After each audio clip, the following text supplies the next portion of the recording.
Hello sir, തുടങ്ങട്ടെ sir? Hello,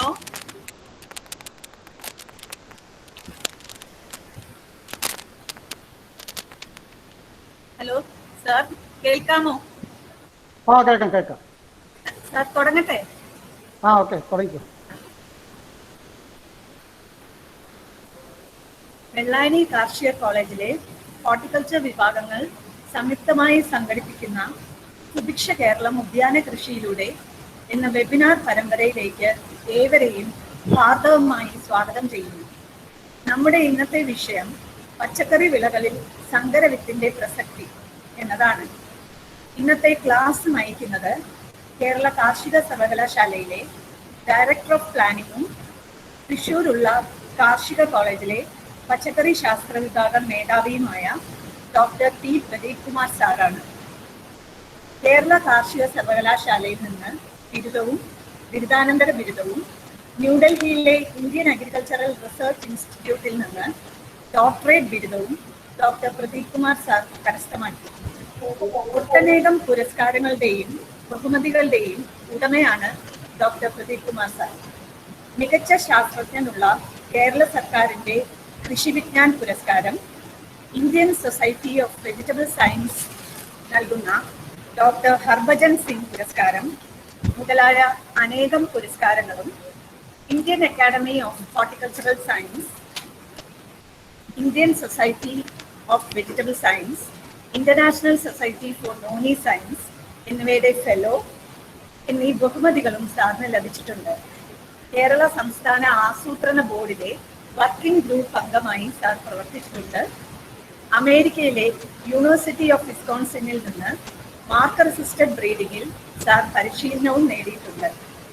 62 ഗവേഷണ പ്രബന്ധങ്ങളും 10 പുസ്തകങ്ങളും 20 പുസ്തക അധ്യായങ്ങളും ഡോക്ടർ പ്രദീപ് കുമാർ സാറിന്റെ പ്രസിദ്ധീകരണങ്ങളിൽ ഉൾപ്പെടുന്നു.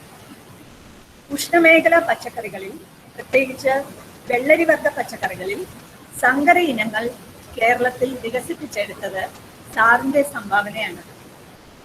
സാറിന്റെ ഗവേഷണ ഫലമായി വെള്ളരിവർഗ പച്ചക്കറികളിൽ അത്യുൽപാദന ശേഷിയുള്ള 6 സങ്കര ഇനങ്ങൾ വികസിപ്പിച്ചെടുക്കുകയുണ്ടായി. തണ്ണിമത്തനിൽ കുരുവില്ലാത്ത 2 സങ്കര ഇനങ്ങൾ, സലാഡ് വെള്ളരിയിൽ 1 പാർത്തിനോകാർപ്പിക് സങ്കര ഇനവും 2 ഗൈനീഷ്യസ് സങ്കര ഇനവും, പീച്ചിങ്ങയിൽ 1 സങ്കര ഇനവും സാർ വികസിപ്പിച്ചെടുത്തു. പച്ചക്കറി വിളകളിൽ സങ്കര ഇനങ്ങളെ കുറിച്ച് ക്ലാസ് എടുക്കാൻ ഏറ്റവും അനുയോജ്യനായ ഡോക്ടർ പ്രദീപ് കുമാർ സാറിനെ ഇന്നത്തെ ക്ലാസ് നയിക്കാനായി ഞാൻ ഹൃദയംഗമമായി സ്വാഗതം ചെയ്യുന്നു. കർഷക സുഹൃത്തുക്കൾ ദയവായി ശ്രദ്ധിക്കുക, ഓഡിയോ വീഡിയോ ബട്ടണുകൾ ഓഫ് ആക്കുക. ദയവ് ചെയ്ത് ഓഡിയോ വീഡിയോ ബട്ടണുകൾ ഓഫ് ആക്കുക. പ്രസന്റ് നൗ ബട്ടൺ അമർത്താതിരിക്കുക. Sir please. തുടങ്ങാമല്ലോ അല്ലേ? ശരി സാർ. ഓക്കെ, ഞാൻ പറയുന്നത് ക്ലിയർ ആണോ? കേൾക്കാം സാർ. കേൾക്കാം സാർ. കേൾക്കാമല്ലോ അല്ലേ? ഓക്കെ. നന്ദി ഡോക്ടർ ശാരദ. ഈ സങ്കര വിത്തുകളുടെ പ്രസക്തിയെ പറ്റിയിട്ടാണ്, പച്ചക്കറി ഉൽപാദനത്തിൽ സങ്കര വിത്തിനങ്ങളുടെ പ്രസക്തിയെ പറ്റിയിട്ടാണ് ഇന്ന് ഇവിടെ നമ്മൾ പ്രതിപാദിക്കുന്നത്. അപ്പോൾ നമുക്കൊക്കെ അറിയാം, ഹൈബ്രിഡ് വിത്തുകൾ അഥവാ സങ്കര വിത്തുകൾക്ക് കർഷകരുടെ ഇടയിൽ, പ്രത്യേകിച്ച് വാണിജ്യാടിസ്ഥാനത്തിൽ കൃഷി ചെയ്യുന്നവർക്ക് ഏറെ പ്രിയപ്പെട്ടതാണ് ഈ ഹൈബ്രിഡ് വിത്തുകൾ.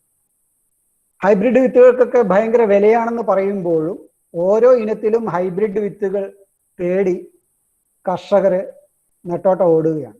അപ്പോൾ എന്തുകൊണ്ടാണ് ഈ ഹൈബ്രിഡ് വിത്തുകൾക്ക് ഇത്രയും പ്രിയം കർഷകരിൽ ഉണ്ടാവാനുള്ള കാരണം? ഏതൊക്കെ വിളകളിലാണ് ഇതിന് ഏറ്റവും സാധ്യത? എവിടെ നിന്നൊക്കെയാണ് ഈ വിത്തുകൾ നമുക്ക് ലഭിക്കുക? ഈ കാര്യങ്ങളൊക്കെയാണ് ഞാനിവിടെ ഈ ഒരു മണിക്കൂർ സമയത്തിനുള്ളിൽ പ്രതിപാദിക്കാൻ പോകുന്നത്. നിങ്ങളുടെ സംശയങ്ങളൊക്കെ നിങ്ങൾക്ക് ചാറ്റ് ബോക്സിൽ എഴുതാം. കാരണം എനിക്ക് തോന്നുന്നു ഇന്ററാക്ഷനിൽ നേരിട്ടിട്ടുള്ള ഇന്ററാക്ഷനുള്ള പരിമിതികളുണ്ട് വെബിനാർ ആയതുകൊണ്ട്. അപ്പോൾ ഏതായാലും നമുക്ക് എന്തുകൊണ്ടാണ് ഈ സങ്കര വിത്തുകൾക്ക് ഏറ്റവും പ്രസക്തി പച്ചക്കറി വിളകളിൽ മറ്റു വിളകളുടെ കൂടുതൽ പച്ചക്കറി വിളകളിൽ എന്തുകൊണ്ടാണ് ഇതിന് ഏറ്റവും കൂടുതൽ പ്രസക്തി എന്ന് നമുക്ക് നോക്കാം. ഒരു പ്രധാനപ്പെട്ട കാരണം നമ്മള് മലയാളത്തിലൊരു ചൊല്ലുണ്ട്, വിത്ത് ഗുണം 10 ഗുണം എന്ന് പറഞ്ഞാൽ ഒരു നല്ല വിത്തുണ്ടെങ്കിൽ തന്നെ നമുക്ക് 30% വിളവർധനവ് ലഭിക്കും. ബാക്കിയുള്ള പരിചരണങ്ങളെല്ലാം തന്നെ കൃത്യമായി കൊടുക്കുകയാണെങ്കിൽ നമുക്കൊരു 30% വിളവർധനവ് നല്ലൊരു വിത്ത് ഉപയോഗിക്കുകയാണെങ്കിൽ കിട്ടും. അപ്പൊ അതുകൊണ്ടാണ് ഇതിന്റെ ഏറ്റവും വലിയ പ്രസക്തി. അപ്പൊ എന്താണ് ഏറ്റവും പ്രധാനപ്പെട്ട ഗുണങ്ങൾ എന്തൊക്കെയല്ലാണ്? ഇത് നേരത്തെ വിളവെടുക്കാൻ പറ്റും. സാധാരണ ഇനങ്ങളെക്കാൾ 10 ദിവസമെങ്കിലും മൂപ്പ് കുറയും, നല്ല വിളവുണ്ടാവും. അതേപോലെ ഒരേ സമയത്ത് ഇതെല്ലാം തന്നെ വിളവെടുക്കാൻ പാകമാകും.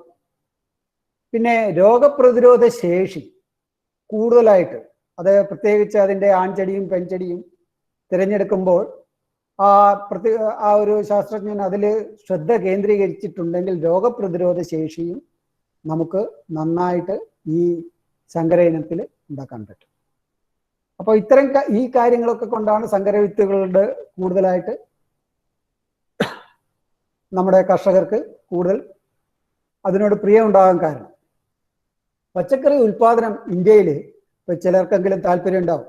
ഇപ്പൊ 1961 നമ്മുടെ ഹരിത വിപ്ലവം തുടങ്ങിയിട്ടില്ല.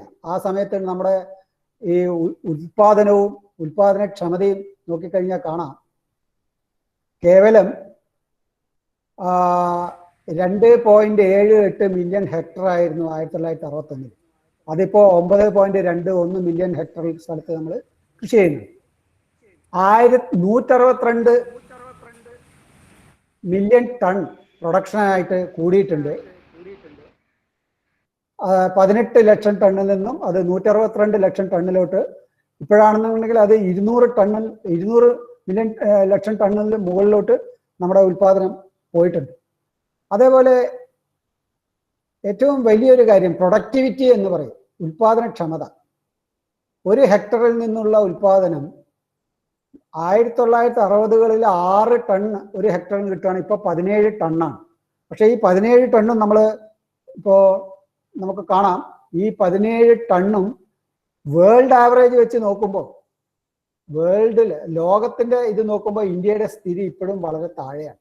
നമ്മളാകപ്പാടെ കാബേജിൽ, അതേപോലെ തന്നെ ചില നെല്ല് എന്ന് പറയും, ചില വെള്ളരികളിൽ മാത്രമേ നമ്മുടെ ഉൽപാദനക്ഷമത കൂടുന്നുള്ളൂ. ബാക്കി എല്ലാത്തിലും വളരെ കുറവാണ്. ഇപ്പോൾ ഇന്ത്യയിൽ തന്നെ ഏറ്റവും കൂടുതൽ ഉൽപാദനക്ഷമതയുള്ളത് തമിഴ്നാട്ടിലാണ്. അപ്പൊ തമിഴ്നാട് കഴിഞ്ഞു കഴിഞ്ഞാൽ ഇപ്പം നമ്മൾ കേരളം പൊന്തി വരുന്നുണ്ട്. പഞ്ചാബ് വളരെ കൂടുതലാണ്.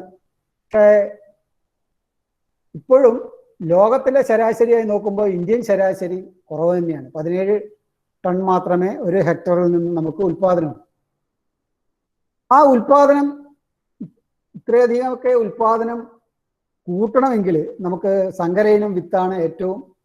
സങ്കരയിനം വിത്തുകൾ കൃഷി ചെയ്യുന്നതിലൂടെയാണ് നമുക്ക് പെട്ടെന്ന് തന്നെ ഉൽപാദനം വർദ്ധിപ്പിക്കാൻ കഴിയും. നമ്മുടെ ഇപ്പോൾ കോവിഡ് കാലമാണ്. ഏറ്റവും കൂടുതൽ രോഗപ്രതിരോധ ശേഷി വർദ്ധിപ്പിക്കാനായിട്ട് ധാരാളം പച്ചക്കറികളും പഴവർഗ്ഗങ്ങളും കഴിക്കണം. പ്രൊട്ടക്റ്റീവ് ഫുഡ് എന്ന് പറയും, സുരക്ഷ, ശരീരത്തിന് പ്രതിരോധ ശേഷി നൽകുന്ന ഭക്ഷണങ്ങളാണ് ഈ പച്ചക്കറികളും പഴവർഗ്ഗങ്ങളും. അപ്പോൾ പച്ചക്കറികളിൽ 50 ഗ്രാമെങ്കിലും ചീര ഇലവർഗ്ഗങ്ങൾ കഴിക്കണം. അതുപോലെ 50 ഗ്രാം നമ്മുടെ കിഴങ്ങ് വർഗ്ഗങ്ങൾ, 200 ഗ്രാം മറ്റു വിളകൾ. ആ മറ്റു വിളകൾ പ്രധാനമായിട്ടും പയറ്, വെള്ളരി തുടങ്ങിയ എല്ലാ വിളകളും മറ്റു വിളകളിൽ പെടും. അപ്പോൾ മൊത്തം ഒരു 300 ഗ്രാമെങ്കിലും പച്ചക്കറികൾ പ്രായപൂർത്തിയായ ഒരാൾ കഴിക്കണം എന്നാണ്. അങ്ങനെയാണെങ്കിൽ നമുക്ക് ഒരു ദിവസം മാത്രം കേരളത്തിൽ 10,000 ടണ്ണെങ്കിലും പച്ചക്കറി വേണം. ഒരു കൊല്ലമാകട്ടെ 37 ലക്ഷം ടണ്ണാണ്. നമ്മുടെ പോപ്പുലേഷൻ 3.5 കോടിയോളം വരും എന്നുള്ളതിൻ്റെ കണക്കിൻ്റെ അടിസ്ഥാനത്തിലാണ്. അപ്പോൾ നമ്മുടെ ഉൽപാദനം എന്ന് പറയുന്നത് ഇപ്പോൾ ഏതാണ്ട് 15.4 ലക്ഷം ടൺ എന്നുള്ള രീതിയിൽ എത്തി നിൽക്കുകയാണ്. പക്ഷെ നമുക്ക് വേണ്ടത് 37 ലക്ഷം ടണ്ണാണ്. അവിടെ ഇപ്പോഴും ഏതാണ്ട് 22 ലക്ഷം ടണ്ണിൻ്റെ ഗ്യാപ്പ് എന്ന് പറയുന്നത് ഇപ്പോഴും വലിയൊരു ഗ്യാപ്പ് ഉണ്ട്. നമ്മുടെ യഥാർത്ഥത്തിൽ നമ്മൾ കഴിക്കേണ്ടുന്ന ഭക്ഷണത്തിന്റെ അളവ് വെച്ചിട്ട് നോക്കുകയാണെങ്കിൽ ഈ ഇപ്പോഴത്തെ ഉൽപാദനവും ഒരു 40% അടുത്തേ വരുന്നുള്ളൂ. പക്ഷേ നമുക്കറിയാം 300 ഗ്രാം ഒന്നും പച്ചക്കറികൾ ആരും തന്നെ കേരളത്തിൽ വളരെ കുറച്ചുപേരെ കഴിക്കുന്നു. മിക്കവരും 100 ഗ്രാമും 150 ഗ്രാം പച്ചക്കറികളൊക്കെ കഴിക്കുന്നു. അപ്പൊ അങ്ങനെ നോക്കുമ്പോൾ യഥാർത്ഥത്തിൽ പച്ചക്കറിയുടെ ഉപഭോഗം കുറവായത് കൊണ്ടാണ് ഇന്ന് കേരളത്തില് കുറേയൊക്കെ നമ്മൾ ഭക്ഷ്യസുരക്ഷ പച്ചക്കറികളിൽ ഏതാണ്ട് എത്തി എന്നൊക്കെ പറയുന്നത് നമ്മുടെ ആഭ്യന്തര ഉപഭോഗം തീരെ കുറഞ്ഞത് കൊണ്ടാണ്. കേരളീയർ പൊതുവെ പച്ചക്കറികൾ കഴിക്കുന്നതിൽ പിന്നോട്ടാണ്. അപ്പൊ അത് വെച്ച് നോക്കുകയാണെങ്കിൽ ഇപ്പോഴത്തെ ഉൽപാദനം 15.25 ലക്ഷം ടൺ എന്ന് പറയുന്നതിൽ ഏതാണ്ട് ഒരു 10 ലക്ഷം ടൺ കൂടി ആയിക്കഴിഞ്ഞാൽ കേരളീയർക്ക് ആവശ്യമുള്ള പച്ചക്കറി ആയി എന്ന് നമുക്ക് കണക്കൂട്ടാം. കേരളത്തിൽ ഏറ്റവും പ്രധാനമായിട്ടും കൃഷി ചെയ്യുന്ന വിളകളിൽ നോക്കുകയാണെങ്കിൽ ഈ പച്ചക്കറിയും വാഴയും ഏതാണ്ട് ഒരു 7% സ്ഥലത്താണ് കൃഷി ചെയ്യുന്നത്. ഏറ്റവും കൂടുതൽ സ്ഥലത്ത് നമുക്കറിയാം തോട്ടവിളകളാണ്. തോട്ടവിളകൾ പ്രധാനമായിട്ടും റബ്ബറും തെങ്ങുമാണ് കൃഷി ചെയ്യുന്നത്.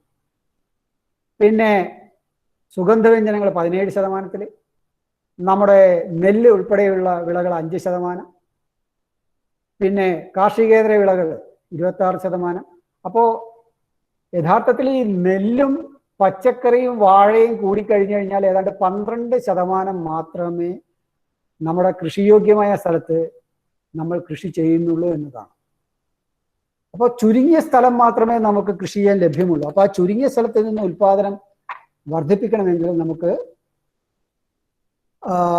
അത്തരം കൂടുതൽ ഉൽപാദനം വർദ്ധിപ്പിക്കാനുള്ള മാർഗങ്ങൾ നമ്മൾ ആരായേണ്ടി വരും. അവിടെയാണ് ഈ സങ്കര വിത്തുകളുടെ പ്രസക്തി. ഇപ്പൊ കേരളത്തിലെ കൃഷി ചെയ്യുന്ന വിളകളുടെ അടിസ്ഥാനത്തിൽ നോക്കുകയാണെങ്കിൽ ഏറ്റവും കൂടുതൽ പയറാണ് കൃഷി ചെയ്യുന്നത്. 27% പയറുണ്ട്. പിന്നെ പാവൽ 9%, പടവലം 4%, മറ്റ് വെള്ളരി വർഗ്ഗങ്ങൾ കുമ്പളം, മത്തൻ 4-5%, കക്കുംബർ എന്ന് പറയുന്നത് നമ്മുടെ കണിവെള്ളരിയാണ് 7%, പിന്നെ പച്ചമുളക് 6%, വഴുതനങ്ങ 4%. ഇതൊക്കെയാണ്. അപ്പോൾ പ്രധാനമായിട്ടും പയർ വർഗ്ഗങ്ങളും അതുപോലെ വെള്ളരി വർഗ്ഗങ്ങളുമാണ് കേരളത്തിൽ കൂടുതലായിട്ട് കൃഷി ചെയ്യുന്നതെന്നതാണ്. അപ്പോൾ നമ്മുടെ ഈ കൃഷിസ്ഥലം ഞാൻ നേരത്തെ പറഞ്ഞ പോലെ 4% സ്ഥലത്ത് മാത്രമേ ഉള്ളൂ. 60%-ഓളം വിപണിയിൽ വരുന്നത് അയൽ സംസ്ഥാനങ്ങളിൽ നിന്നാണ്. അപ്പോൾ നമുക്ക് ഒരു VFPCK എന്ന് പറഞ്ഞ ഒരു സംവിധാനം കേരളത്തിലുണ്ട്. പച്ചക്കറി വിള ഉൽപാദനം വർദ്ധിപ്പിക്കാനായിട്ട് മാത്രം പ്രവർത്തിക്കുന്ന ഒരു സംഘടനയാണ് VFPCK. അപ്പോൾ അതിലെ സ്വയം സഹായ സംഘങ്ങൾ വഴി, കർഷകരുടെ സ്വയം സഹായ സംഘങ്ങൾ വഴി വാണിജ്യാടിസ്ഥാനത്തിൽ കർഷകരെ സംഘടിപ്പിച്ചുകൊണ്ട് കേരളത്തിൽ അങ്ങോളം ഇങ്ങോളം പച്ചക്കറി ഉൽപാദനം വർദ്ധിപ്പിക്കാനുള്ള ശ്രമങ്ങൾ അവർ നടത്തുന്നുണ്ട്. അത് കഴിഞ്ഞ 20 വർഷത്തിൽ കൂടുതലായിട്ട് ഏതാണ്ട് 95 മുതൽ തുടങ്ങിയതാണ്. ഇപ്പോൾ 25 വർഷമായി എന്ന് പറയാം. പക്ഷെ എന്നിട്ടും നമ്മൾ ഉദ്ദേശിച്ച അളവിൽ പച്ചക്കറി ഉൽപാദനം വർദ്ധിപ്പിക്കാൻ നമുക്ക് കഴിഞ്ഞിട്ടില്ല. അപ്പൊ എന്തൊക്കെയാണ് നമ്മൾ ശ്രദ്ധിക്കേണ്ടത്? ഒന്ന്, ഏറ്റവും മികച്ച ഇനങ്ങൾ അതുപോലെ സങ്കര ഇനങ്ങളുടെയൊക്കെ പ്രചാരം വർദ്ധിപ്പിക്കണം. പിന്നെ ഏറ്റവും പുതിയ കാർഷിക മുറകൾ എന്ന് പറയുന്നത് സമീകൃതമായിട്ടുള്ള സസ്യ പോഷണം. സമീകൃതം എന്ന് പറഞ്ഞു കഴിഞ്ഞാൽ ജൈവവളം. കേരളത്തിലെ മണ്ണിന് നല്ല ജൈവ ശോഷണം സംഭവിച്ചിട്ടുണ്ട്. എന്ന് പറഞ്ഞു കഴിഞ്ഞാൽ ഓരോ മൺസൂൺ കഴിയുമ്പോഴും നമ്മുടെ മണ്ണിൽ നിന്നും ധാരാളമായിട്ട് ജൈവാംശങ്ങൾ വിഘടിച്ച് വെള്ളത്തോടു കൂടി ഒലിച്ചു പോകുന്ന ഒരു അവസ്ഥയുണ്ട്. അപ്പോൾ അതുകൊണ്ട് തന്നെ കേരളത്തിലെ മണ്ണിൽ ജൈവവളം നന്നായിട്ട് ചേർക്കണം. ജൈവവളം ചേർക്കുന്നതോടൊപ്പം തന്നെ നമ്മുടെ ചെടികൾക്ക് ആവശ്യമായിട്ടുള്ള മൂലകങ്ങൾ, പ്രധാനപ്പെട്ട മൂലകങ്ങളും സമീകൃതമായ രീതിയിൽ ജൈവവളത്തോടൊപ്പം നൽകണം. ഇപ്പം എല്ലാം ജൈവമായ രീതിയിൽ തന്നെ നൽകാൻ നമുക്ക് കഴിയുന്നില്ല. അപ്പോൾ ചിലപ്പോഴൊക്കെ നമുക്ക് ഏറ്റവും നല്ല രീതി അനുവർത്തിച്ചിട്ട് കുറച്ചൊക്കെ രാസവളങ്ങളും നമ്മൾ ഇതിൻ്റെ കൂടെ ഉപയോഗിക്കേണ്ടി വരും ചെടികൾക്ക് സമ്പൂർണമായ രീതിയിൽ പോഷണം ലഭ്യമാക്കാൻ. പിന്നെയാണ് വെള്ളം, കൃത്യമായിട്ടുള്ള ജലസേചനം. പ്രത്യേകിച്ച് നമ്മുടെ വേനൽക്കാലത്ത് പച്ചക്കറി കൃഷി ചെയ്യുമ്പോൾ ഈ വെള്ളത്തിൻ്റെ ഉപയോഗം അത് പലപ്പോഴും നമ്മളുടെ പരമ്പരാഗതമായ രീതിയിൽ വെള്ളം തടത്തിൽ അല്ലെങ്കിൽ നമ്മളൊരു കുഴിയെടുക്കുകയാണെങ്കിൽ അതിൽ നിറയെ വെള്ളം കെട്ടി നിർത്തുന്ന ഒരു സമ്പ്രദായമാണ് പലപ്പോഴും നമ്മൾ ചെയ്യുന്നത്. അമിതമായ വെള്ളം ഉപയോഗിക്കുന്നത് ചെടികൾക്ക് ദോഷമാണ്. അതേപോലെ തന്നെ സമയത്തുള്ള രോഗ കീട നിയന്ത്രണങ്ങൾ, ഈ രോഗകീട നിയന്ത്രണം ഏറ്റവും നല്ല രീതിയിൽ സമയത്ത് തന്നെ സംയോജിതമായ രീതിയിൽ എന്ന് പറഞ്ഞു കഴിഞ്ഞാൽ പച്ചക്കറികൾക്ക് ഉപയോഗിക്കാൻ പറ്റുന്ന കീടനാശിനികളുടെ നിയന്ത്രണമുണ്ട്. എല്ലാ കീടനാശിനികളും പച്ചക്കറിയിൽ ഉപയോഗിക്കാൻ പറ്റില്ല. തുടക്കത്തിൽ തന്നെ ജൈവ കീടനാശിനികൾ ഉപയോഗിക്കുകയാണെങ്കിൽ നമുക്ക് നല്ല കീടനിയന്ത്രണം സാധ്യമാണ്. അപ്പോൾ അതും പ്രാവർത്തികമാക്കുകയാണെങ്കിൽ നമുക്ക് ഉൽപ്പാദനം വർദ്ധിപ്പിക്കാൻ പറ്റും. ഇത് നമ്മുടെ ലോകത്ത് ഉള്ള സങ്കര ഇനം വിത്തിൻ്റെ ഒരു പ്രസക്തിയെ പറ്റിയിട്ടാണ്. അപ്പോൾ എന്താണ് സങ്കര ഇനം വിത്ത്? എന്തുകൊണ്ടാണ് ഈ സങ്കര ഇനം വിത്തുകൾ കർഷകർക്ക് പെട്ടെന്ന് ഉൽപ്പാദിപ്പിക്കാൻ പറ്റാത്തത്? അപ്പോൾ സങ്കര ഇനം വിത്ത് എന്ന് പറയുന്നത് 2 ഇനങ്ങൾ തമ്മിൽ സംയോജിപ്പിച്ചിട്ടുണ്ടാക്കുന്നത് എന്ന് പറഞ്ഞാൽ അതിലൊരു ആൺചെടിയുണ്ട്, ഒരു പെൺചെടിയുണ്ട്. ഈ ആൺചെടിയും പെൺചെടിയും, ആൺചെടിയിൽ നിന്നുള്ള പരാഗം പെൺചെടിയിലുള്ള പെൺപൂക്കളിൽ വിതറിയിട്ടാണ് നമ്മൾ ഹൈബ്രിഡ് വിത്തുകൾ അഥവാ സങ്കര വിത്തുകൾ ഉണ്ടാക്കുന്നത്. അത് 1-ാം തലമുറയാണെന്ന് പറയാം. അപ്പൊ ഇതിൽ നിന്നും നമുക്ക് വിത്തുകൾ എടുക്കാൻ പറ്റാത്തത് അത് 2-ാം തലമുറയിലോട്ടേക്ക് പോകുമ്പോൾ അതിലുള്ള ജീനുകൾ വീണ്ടും വിഘടിക്കുകയും എല്ലാ ഗുണങ്ങളും ഒരുപോലെ 2-ാം തലമുറയിൽ കിട്ടാതാവുകയും ചെയ്യും. അപ്പോൾ മൊത്തം നശിക്കുകയൊന്നുമില്ല, മിനിമം നമുക്കൊരു 50% അതേ ഗുണമുള്ളത് കിട്ടും. പക്ഷെ എന്നാലും കുറേയൊക്കെ ഗുണങ്ങൾ കുറയും. അതുകൊണ്ടാണ് സങ്കര ഇനത്തിൽ നിന്നും വീണ്ടും വിത്തെടുത്താൽ അതേ ഗുണം ലഭിക്കില്ല എന്ന് പറയും. അപ്പോൾ നമുക്ക് 2 ഇനം ക്രോസ് ചെയ്തിട്ടുണ്ടാക്കാം, ഇല്ലെങ്കിൽ 3 ചെടികളെ ക്രോസ് ചെയ്തിട്ടുണ്ടാക്കാം, 4 ചെടികളെ ക്രോസ് ചെയ്തിട്ടുണ്ടാക്കാം. ഈ പറഞ്ഞ 3-വേ ക്രോസും ഡബിൾ ക്രോസൊക്കെ സാധാരണ ഉഷ്ണമേഖലാ പച്ചക്കറികളിലല്ല, ശീതകാല പച്ചക്കറികളിൽ പ്രത്യേകിച്ച് കാബേജിലും കോളിഫ്ലവറിലൊക്കെ ഇത്തരം ഹൈബ്രിഡുകൾ സാധാരണ. ഞാൻ നേരത്തെ പറഞ്ഞു എന്തുകൊണ്ടാണ് സങ്കര ഇനം വിത്തുകൾക്ക് പോകുന്നതെന്ന്. അപ്പോൾ അതിലോട്ട് നമ്മൾ പക്ഷേ ഈ എന്തുകൊണ്ടാണ് ഇനിയും സങ്കര ഇനം വിത്തുകൾക്ക് ചില സ്ഥലത്തൊക്കെ ഇപ്പോഴും പ്രചാരം കുറയുന്നത് എന്തുകൊണ്ടാണ്? ഒരു കാര്യം, നമ്മൾ ഓരോ തലമുറയിലും സങ്കര വിത്തുകൾ പുതുതായി ഉണ്ടാക്കിക്കൊണ്ടേയിരിക്കണം. അതുകൊണ്ട് തന്നെ അതിന് നല്ല ചെലവാണ്. അപ്പോൾ വിത്തിന് വില ഭയങ്കരമായിട്ട് കൂടും. ഇപ്പോൾ സാധാരണ നിങ്ങൾ 2000 രൂപ എന്ന് പറയുമ്പോൾ സങ്കര ഇനങ്ങൾക്ക് 20,000 രൂപ, അതിൻ്റെ 10 ഇരട്ടിയെങ്കിലും വരും. പിന്നെ ഈ സങ്കര വിത്തുകൾ കൃഷി ചെയ്യുമ്പോൾ നമുക്ക് നന്നായിട്ടുള്ള പരിചരണം ഉറപ്പാക്കണം. അത് സസ്യപോഷണവും അതേപോലെ സസ്യസംരക്ഷണങ്ങളൊക്കെ കൃത്യമായിട്ട് ചെയ്താൽ മാത്രമേ നമുക്ക് അത് ഉദ്ദേശിച്ച മേന്മ കിട്ടും. പിന്നെ ഇതിൻ്റെ വിത്തുൽപാദനത്തിൽ കുറച്ച് സാങ്കേതിക വശങ്ങളുണ്ട്. അതുകൊണ്ട് സാധാരണക്കാർക്ക് പെട്ടെന്ന് ഈ സങ്കര വിത്തുകൾ ഉണ്ടാക്കാൻ കഴിയും. അപ്പോൾ ഈ ആൺചെടിയും പെൺചെടിയും തിരഞ്ഞെടുക്കുന്ന കാര്യത്തിലും അതിൻ്റെ പരാഗം കൈമാറുന്ന കാര്യത്തിലും അതുപോലെ തന്നെ അതിൽ മറ്റ് പുറത്തു നിന്നുള്ള ചെടികളിൽ നിന്നുള്ള പരാഗം അതിൽ വീഴാതിരിക്കാനുള്ള പ്രത്യേക ശ്രദ്ധയും ഇതെല്ലാം തന്നെ അത്യാവശ്യമാണ് ഈ വിത്തുൽപാദനത്തിൽ. അപ്പോൾ സാങ്കേതിക ജ്ഞാനമുണ്ടെങ്കിൽ മാത്രമേ ഈ സങ്കര വിത്തുൽപാദനം ഫലവത്തായിട്ട് ചെയ്യാൻ പറ്റൂ. അപ്പോൾ പല വഴികളുണ്ട് സങ്കര വിത്ത് ഉൽപ്പാദിപ്പിക്കുന്നതിന്. നമുക്ക് അതിലോട്ട് അധികം പോകുന്നില്ല എന്തായാലും. പക്ഷേ നമ്മുടെ സുഹൃത്തുക്കൾക്ക് ചിലർക്കൊക്കെ താല്പര്യം ഉണ്ടാവും ഇത് എങ്ങനെയാണ് ഇത് ചെയ്യുന്നത്. ഇപ്പം സാധാരണയായിട്ട് ഇതിപ്പം തക്കാളിയാണ്. അപ്പം തക്കാളിയിൽ ദ്വിലിംഗ പുഷ്പങ്ങളാണ്. അപ്പം ദ്വിലിംഗ പുഷ്പങ്ങൾ എന്ന് പറഞ്ഞു കഴിഞ്ഞാൽ അതിൽ പൂമ്പൊടി ഉള്ള പരാഗമുള്ള ഭാഗമുണ്ട്. അപ്പോൾ അതുപോലെ തന്നെ അതിൽ ക്രിസരിയും ഉണ്ട്. അപ്പോൾ അതിൽ ആൺ ഭാഗവും പെൺഭാഗവും ഉണ്ട്. അപ്പോൾ നമ്മളെന്താണ് ചെയ്യുന്നത്? അതിൽ നിന്നും തലേന്ന് വൈകുന്നേരം തന്നെ അതിലെ പൂമ്പൊടികൾ അടങ്ങുന്ന, അതിന് ആന്തർ എന്ന് പറയും, അത് മൊത്തം തന്നെ പറിച്ചു മാറ്റിയിട്ട് അതിൻ്റെ നടുക്കുള്ള ഭാഗം, അത് ക്രിസരി, സ്റ്റിഗ്മ ക്രിസരി എന്ന് പറയുന്നത് മാത്രം അവിടെ നിലനിർത്തിയിട്ട് അത് കവർ ചെയ്ത് വെക്കും. എന്നിട്ട് പിറ്റേന്ന് രാവിലെ നമ്മൾ ഏത് ചെടിയിൽ നിന്നാണോ പൂമ്പൊടി വേണ്ടത് ആ ചെടിയിൽ നിന്നും പൂമ്പൊടി ശേഖരിച്ച് ഇതിൻ്റെ ഈ ക്രിസരിയുടെ അറ്റത്തോട്ട് പൂമ്പൊടി നിക്ഷേപിക്കും. അപ്പോൾ ഈ രീതിയിലാണ് നമ്മൾ സാധാരണ തക്കാളി, മുളക്, വഴുതന, വെണ്ട ഇതിലെല്ലാം തന്നെ ഈ രീതിയിലാണ് വിത്ത് ഉൽപ്പാദിപ്പിക്കുന്നത്. അപ്പോൾ ഇതിലൊരു പ്രശ്നം, തലേന്ന് വൈകുന്നേരം നമ്മൾ ഇതിലെ ആൺഭാഗം മുറിച്ചു മാറ്റണം. പിറ്റേന്ന് രാവിലെ നമ്മൾ പൂമ്പൊടി കൊണ്ടുവന്ന് നിക്ഷേപിക്കണം. ഇതിനൊക്കെ നല്ല അധ്വാനമുണ്ട്. അപ്പോൾ ഇതിലെ ചെലവ് കൂടും. അപ്പോൾ ചെലവ് കുറക്കാൻ എന്താണ് വഴി? അങ്ങനെയാണ് നമ്മൾ മെയിൽ സ്റ്റെറൈൽ എന്ന് പറയും. എന്ന് വെച്ച് കഴിഞ്ഞാൽ പുരുഷവന്ധ്യത എന്ന് വേണേൽ പറയാം. അതായത് പരാഗം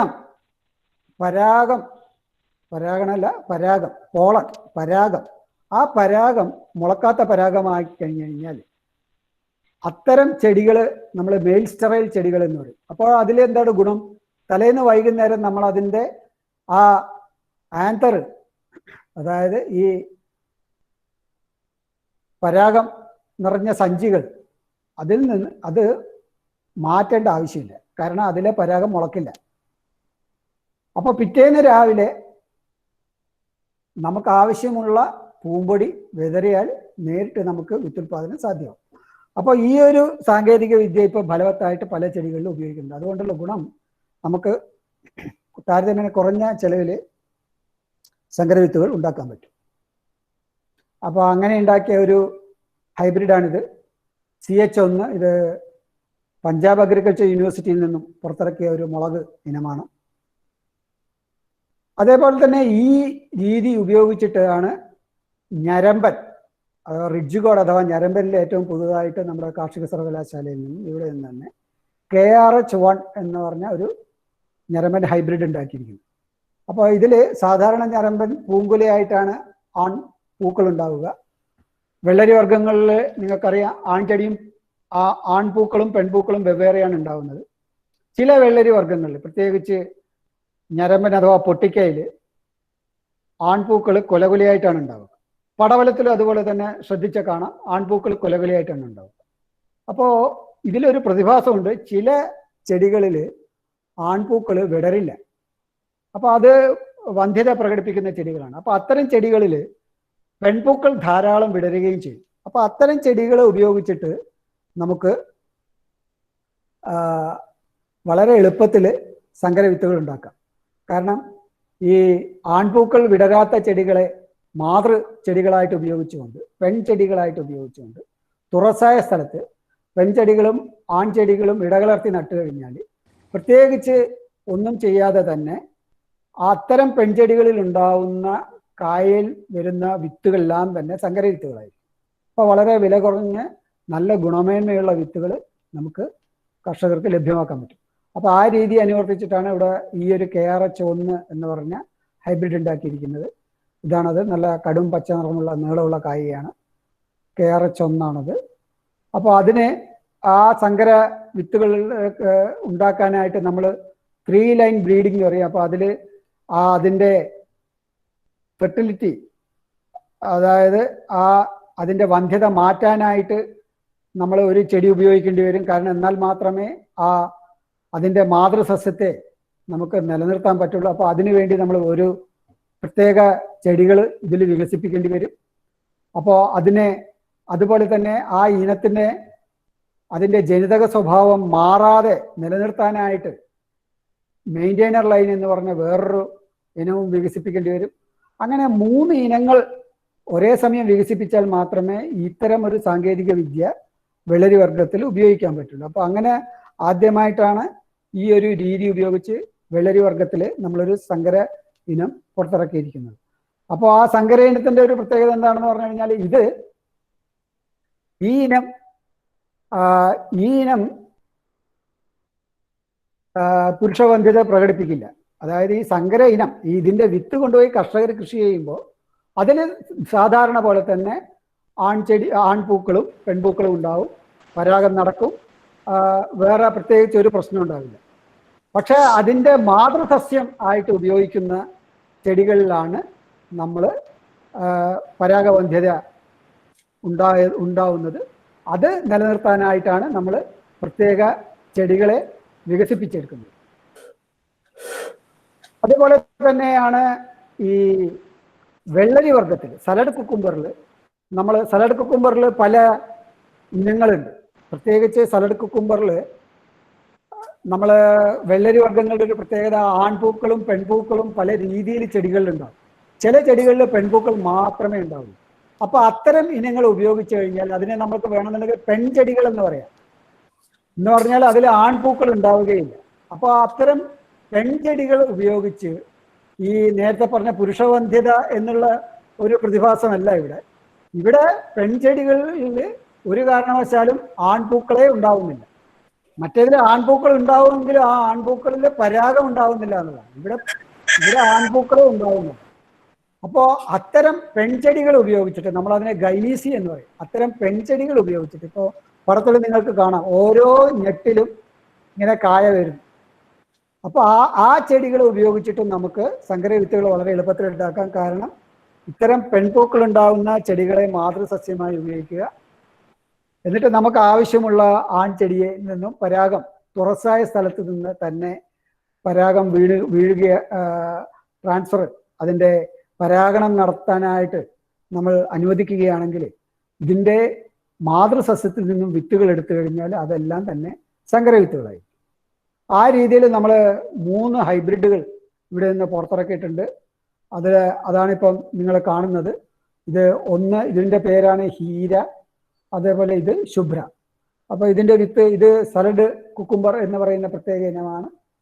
അപ്പോൾ അത് തുറസായ സ്ഥലത്ത് കൃഷി ചെയ്യാൻ പറ്റുന്ന ഇനമാണ്. ഇത് പ്രത്യേകിച്ച് ഈ ഗൈനീസി എന്ന് പറഞ്ഞ ഒരു പ്രതിഭാസം ഉപയോഗിച്ചിട്ടാണ് ഈ വിത്ത് ഉണ്ടാക്കുന്നത്. അപ്പോൾ ഏതൊക്കെയാണ് ഇന്ന് തെക്കേ ഇന്ത്യയിൽ, പ്രത്യേകിച്ച് കേരളത്തിലെ പ്രചാരത്തിലുള്ള സങ്കര വിത്തുകൾ? ഇപ്പോൾ തക്കാളിയിൽ റെഡ് റൂബി ഉണ്ട്, രക്ഷിത, ലക്ഷ്മി, ഹിംസോണ, സിഞ്ചൻഡയുടെ, ലക്ഷ്മി നണ്ണംസിൻ്റെ. ഇത് പ്രത്യേകിച്ച് പാലക്കാട് ഭാഗത്താണ് കൂടുതലായിട്ട് കൃഷി ചെയ്യുന്നത്. ഇപ്പം നിങ്ങൾക്ക് കാണാം 10 ഗ്രാമിന് 500 രൂപയാണ്. നമ്മുടെ സാധാരണ ഇനത്തിന് 10 ഗ്രാമിന് 20 രൂപയുള്ളൂ. അതുപോലെ മാഹിക്കോടെ സീറ എന്ന് പറഞ്ഞ ഇനം വളരെയധികം ഇന്ത്യ ഒട്ടൊക്കെ പ്രചാരമുള്ളതാണ്. പിന്നെ സിഞ്ചൻഡയുടെ ബുള്ളറ്റ്, അതേപോലെ വഴുതനങ്ങയിൽ നമ്മുടെ കാർഷിക സർവകലാശാലയുടെ KAUവിൻ്റെ നീലിമ എന്ന് പറഞ്ഞ ഇനമുണ്ട്. അതുകൂടാതെ ഇതാണ് KAUവിൻ്റെ നീലിമ. അതുകൂടാതെ മാഹിക്കോടെ ഈ 2 ഹൈബ്രിഡുകൾ MEBH 9ഉം 11ഉം രണ്ടും വളരെ പ്രചാരത്തിലുണ്ട് ഇന്ത്യ മൊത്തം. ഇത് നമ്മുടെ ബാംഗ്ലൂരിൽ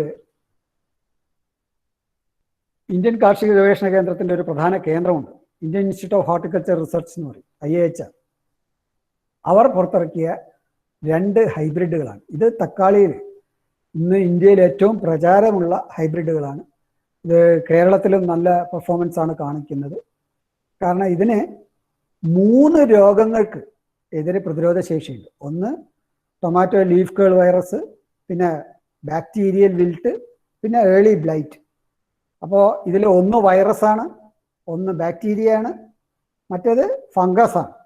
അപ്പോൾ 3 തരം കീടാണുക്കൾക്കെതിരെ പ്രതിരോധ ശേഷി കാണിക്കുന്നതും അതേസമയം തന്നെ നല്ല വിളവ് കാണിക്കുന്നതുമായിട്ടുള്ള 2 ഹൈബ്രിഡുകളാണ് ഈ അർക്ക രക്ഷക്കും അർക്ക സാമ്രാട്ടും.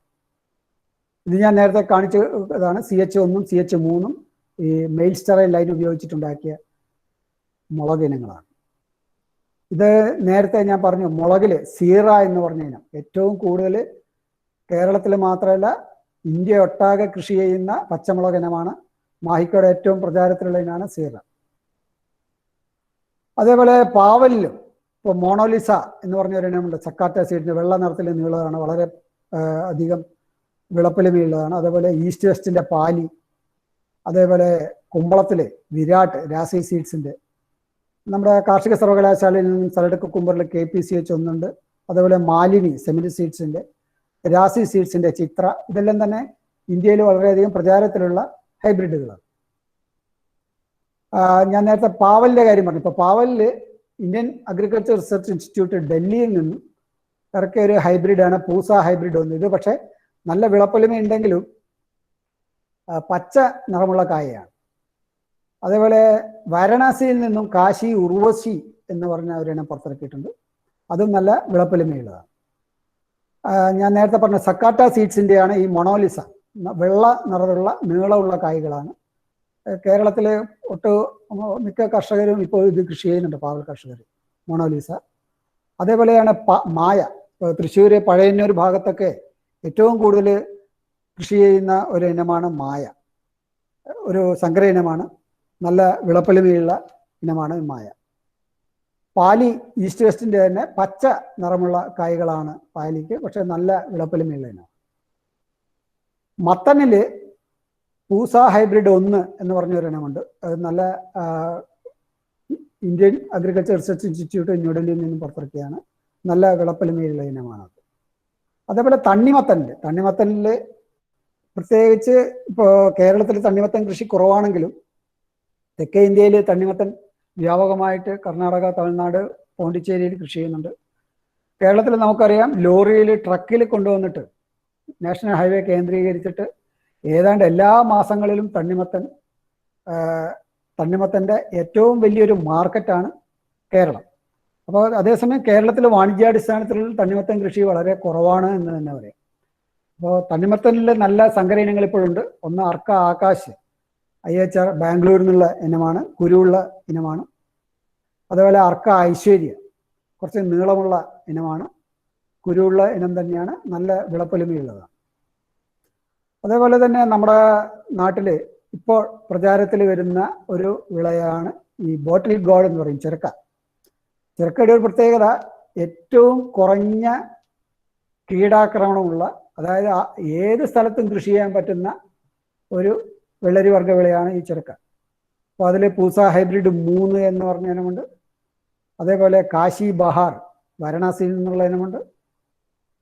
ഇതെല്ലാം തന്നെ വളരെയധികം വിളപ്പൊലിമയുള്ള ഇനങ്ങളാണ്. അപ്പോൾ ഇത് ഒരു വളരെ എന്താ പറയുക, ആഴത്തിലുള്ള ഒരു വിശകലനമല്ല ഈ സ്ലൈഡിൽ ഞാൻ കാണിക്കുന്നത്. കാരണം 160 ടൺ വരെ ഉൽപാദനം ക്ഷമതയുള്ള ഹൈബ്രിഡുകൾ തക്കാളിയിലുണ്ട്. പക്ഷെ ഒരു ആവറേജ് 65 ടണ്ണെങ്കിലും നമുക്ക് കിട്ടും. അതേസമയം സാധാരണ ഇനത്തിന് 20 ടണ്ണാണ്. ഇപ്പോൾ വഴുതനയിൽ, ഇപ്പോൾ നീലിമയിൽ നമുക്ക് 70 ടൺ ഒരു ഹെക്ടറിന് കിട്ടും. അതേസമയം സാധാരണ ഇനത്തിന് 25 ടണ്ണായിരുന്നു. അതേപോലെ വെണ്ടയിൽ 45 ടണ്ണിന് ബദലായിട്ട് 20 ടണ്ണേ കിട്ടുള്ളൂ. അത് എല്ലാ വിളകളും നിങ്ങൾക്ക് നോക്കിയാൽ കാണാം. സാധാരണ ഇനങ്ങൾ കൃഷി ചെയ്യുന്നതിൻ്റെ 3 ഇരട്ടിയോളമാണ് നമുക്ക് സങ്കര ഇനം കൃഷി ചെയ്യുമ്പോൾ കർഷകന് ലഭിക്കുന്ന വിള. അപ്പോൾ വിത്തിന് ഇപ്പോൾ സാധാരണ ഇനം കൃഷി ചെയ്യുമ്പോൾ 2000 രൂപ ചിലവാക്കുന്ന സ്ഥലത്ത് മറ്റവൻ 20,000 രൂപ ചിലവാക്കിയാലും ആ കൂടുതലായിട്ട് ചിലവാക്കുന്ന തുക വിളപ്പൊലിമയിലൂടെ കർഷകന് തിരിച്ചു ലഭിക്കുന്നുണ്ട്. അതുകൊണ്ടാണ് ഈ സങ്കര വിത്തുകൾ കൃഷി ചെയ്യാനായിട്ട് വാണിജ്യാടിസ്ഥാനത്തിൽ കൃഷി ചെയ്യുന്ന കർഷകർക്ക് ഇത്രയും താല്പര്യം. അപ്പോൾ അവർ സാധാരണ ഇനങ്ങളുണ്ട് എന്ന് പറയുമ്പോൾ യാതൊരുവിധ താല്പര്യവും പ്രകടിപ്പിക്കാതെ സങ്കര ഇനം വിത്തുകളാണ് ഞങ്ങൾക്ക് വേണ്ടത് എന്നാണ് പറയുന്നത്. അതേസമയം ഗാർഹികാടിസ്ഥാനത്തിൽ അടുക്കളത്തോട്ടം കേന്ദ്രീകരിച്ച് 20 ഗ്രോ ബാഗിലോ 40 ഗ്രോ ബാഗിലോ ഇല്ലെങ്കിൽ ടെറസിലോ കൃഷി ചെയ്യുന്നവരെ സംബന്ധിച്ചിടത്തോളം ഇതൊന്നും തന്നെ ഒരു വിഷയമല്ല. അവർക്ക് ഏതെങ്കിലും ഒരു ഇനം കൃഷി ചെയ്യണമെന്ന് മാത്രമേ ഉള്ളൂ. അപ്പോൾ അത് ജൈവ രീതിയിൽ കൃഷി ചെയ്യണം എന്ന് മാത്രമേ അത്തരം കർഷകരെ, നമ്മളിപ്പം പറയാം, പ്രത്യേകിച്ച് നഗരപ്രദേശങ്ങളിലൊക്കെയുള്ള 5 സെന്റ് 6 സെന്റ് സ്ഥലമുള്ള സ്ഥലത്ത് നമ്മൾ ഈ ഹൈബ്രിഡ് ഇനങ്ങൾക്കൊന്നും വലിയ പ്രസക്തിയില്ല. അവിടെ നമ്മൾ സാധാരണ ഇനങ്ങളായാലും യാതൊരു കുഴപ്പമില്ല. പക്ഷെ വാണിജ്യാടിസ്ഥാനത്തിൽ കൃഷി ചെയ്യുമ്പോഴാണ് ഇതിന് പ്രസക്തി കൂടുന്നത്. ഞാൻ ഇത്രയും പറഞ്ഞത് കേരള കാർഷിക സർവകലാശാലയിൽ നിന്നുള്ള ഹൈബ്രിഡ് ഇനങ്ങളാണ്. അടുത്തതായിട്ട് പറയാൻ പോകുന്നത് ഒന്ന് ഈ കുരുവില്ലാത്ത തണ്ണിമത്തനെ പറ്റി നിങ്ങൾ കേട്ട് കാണാം.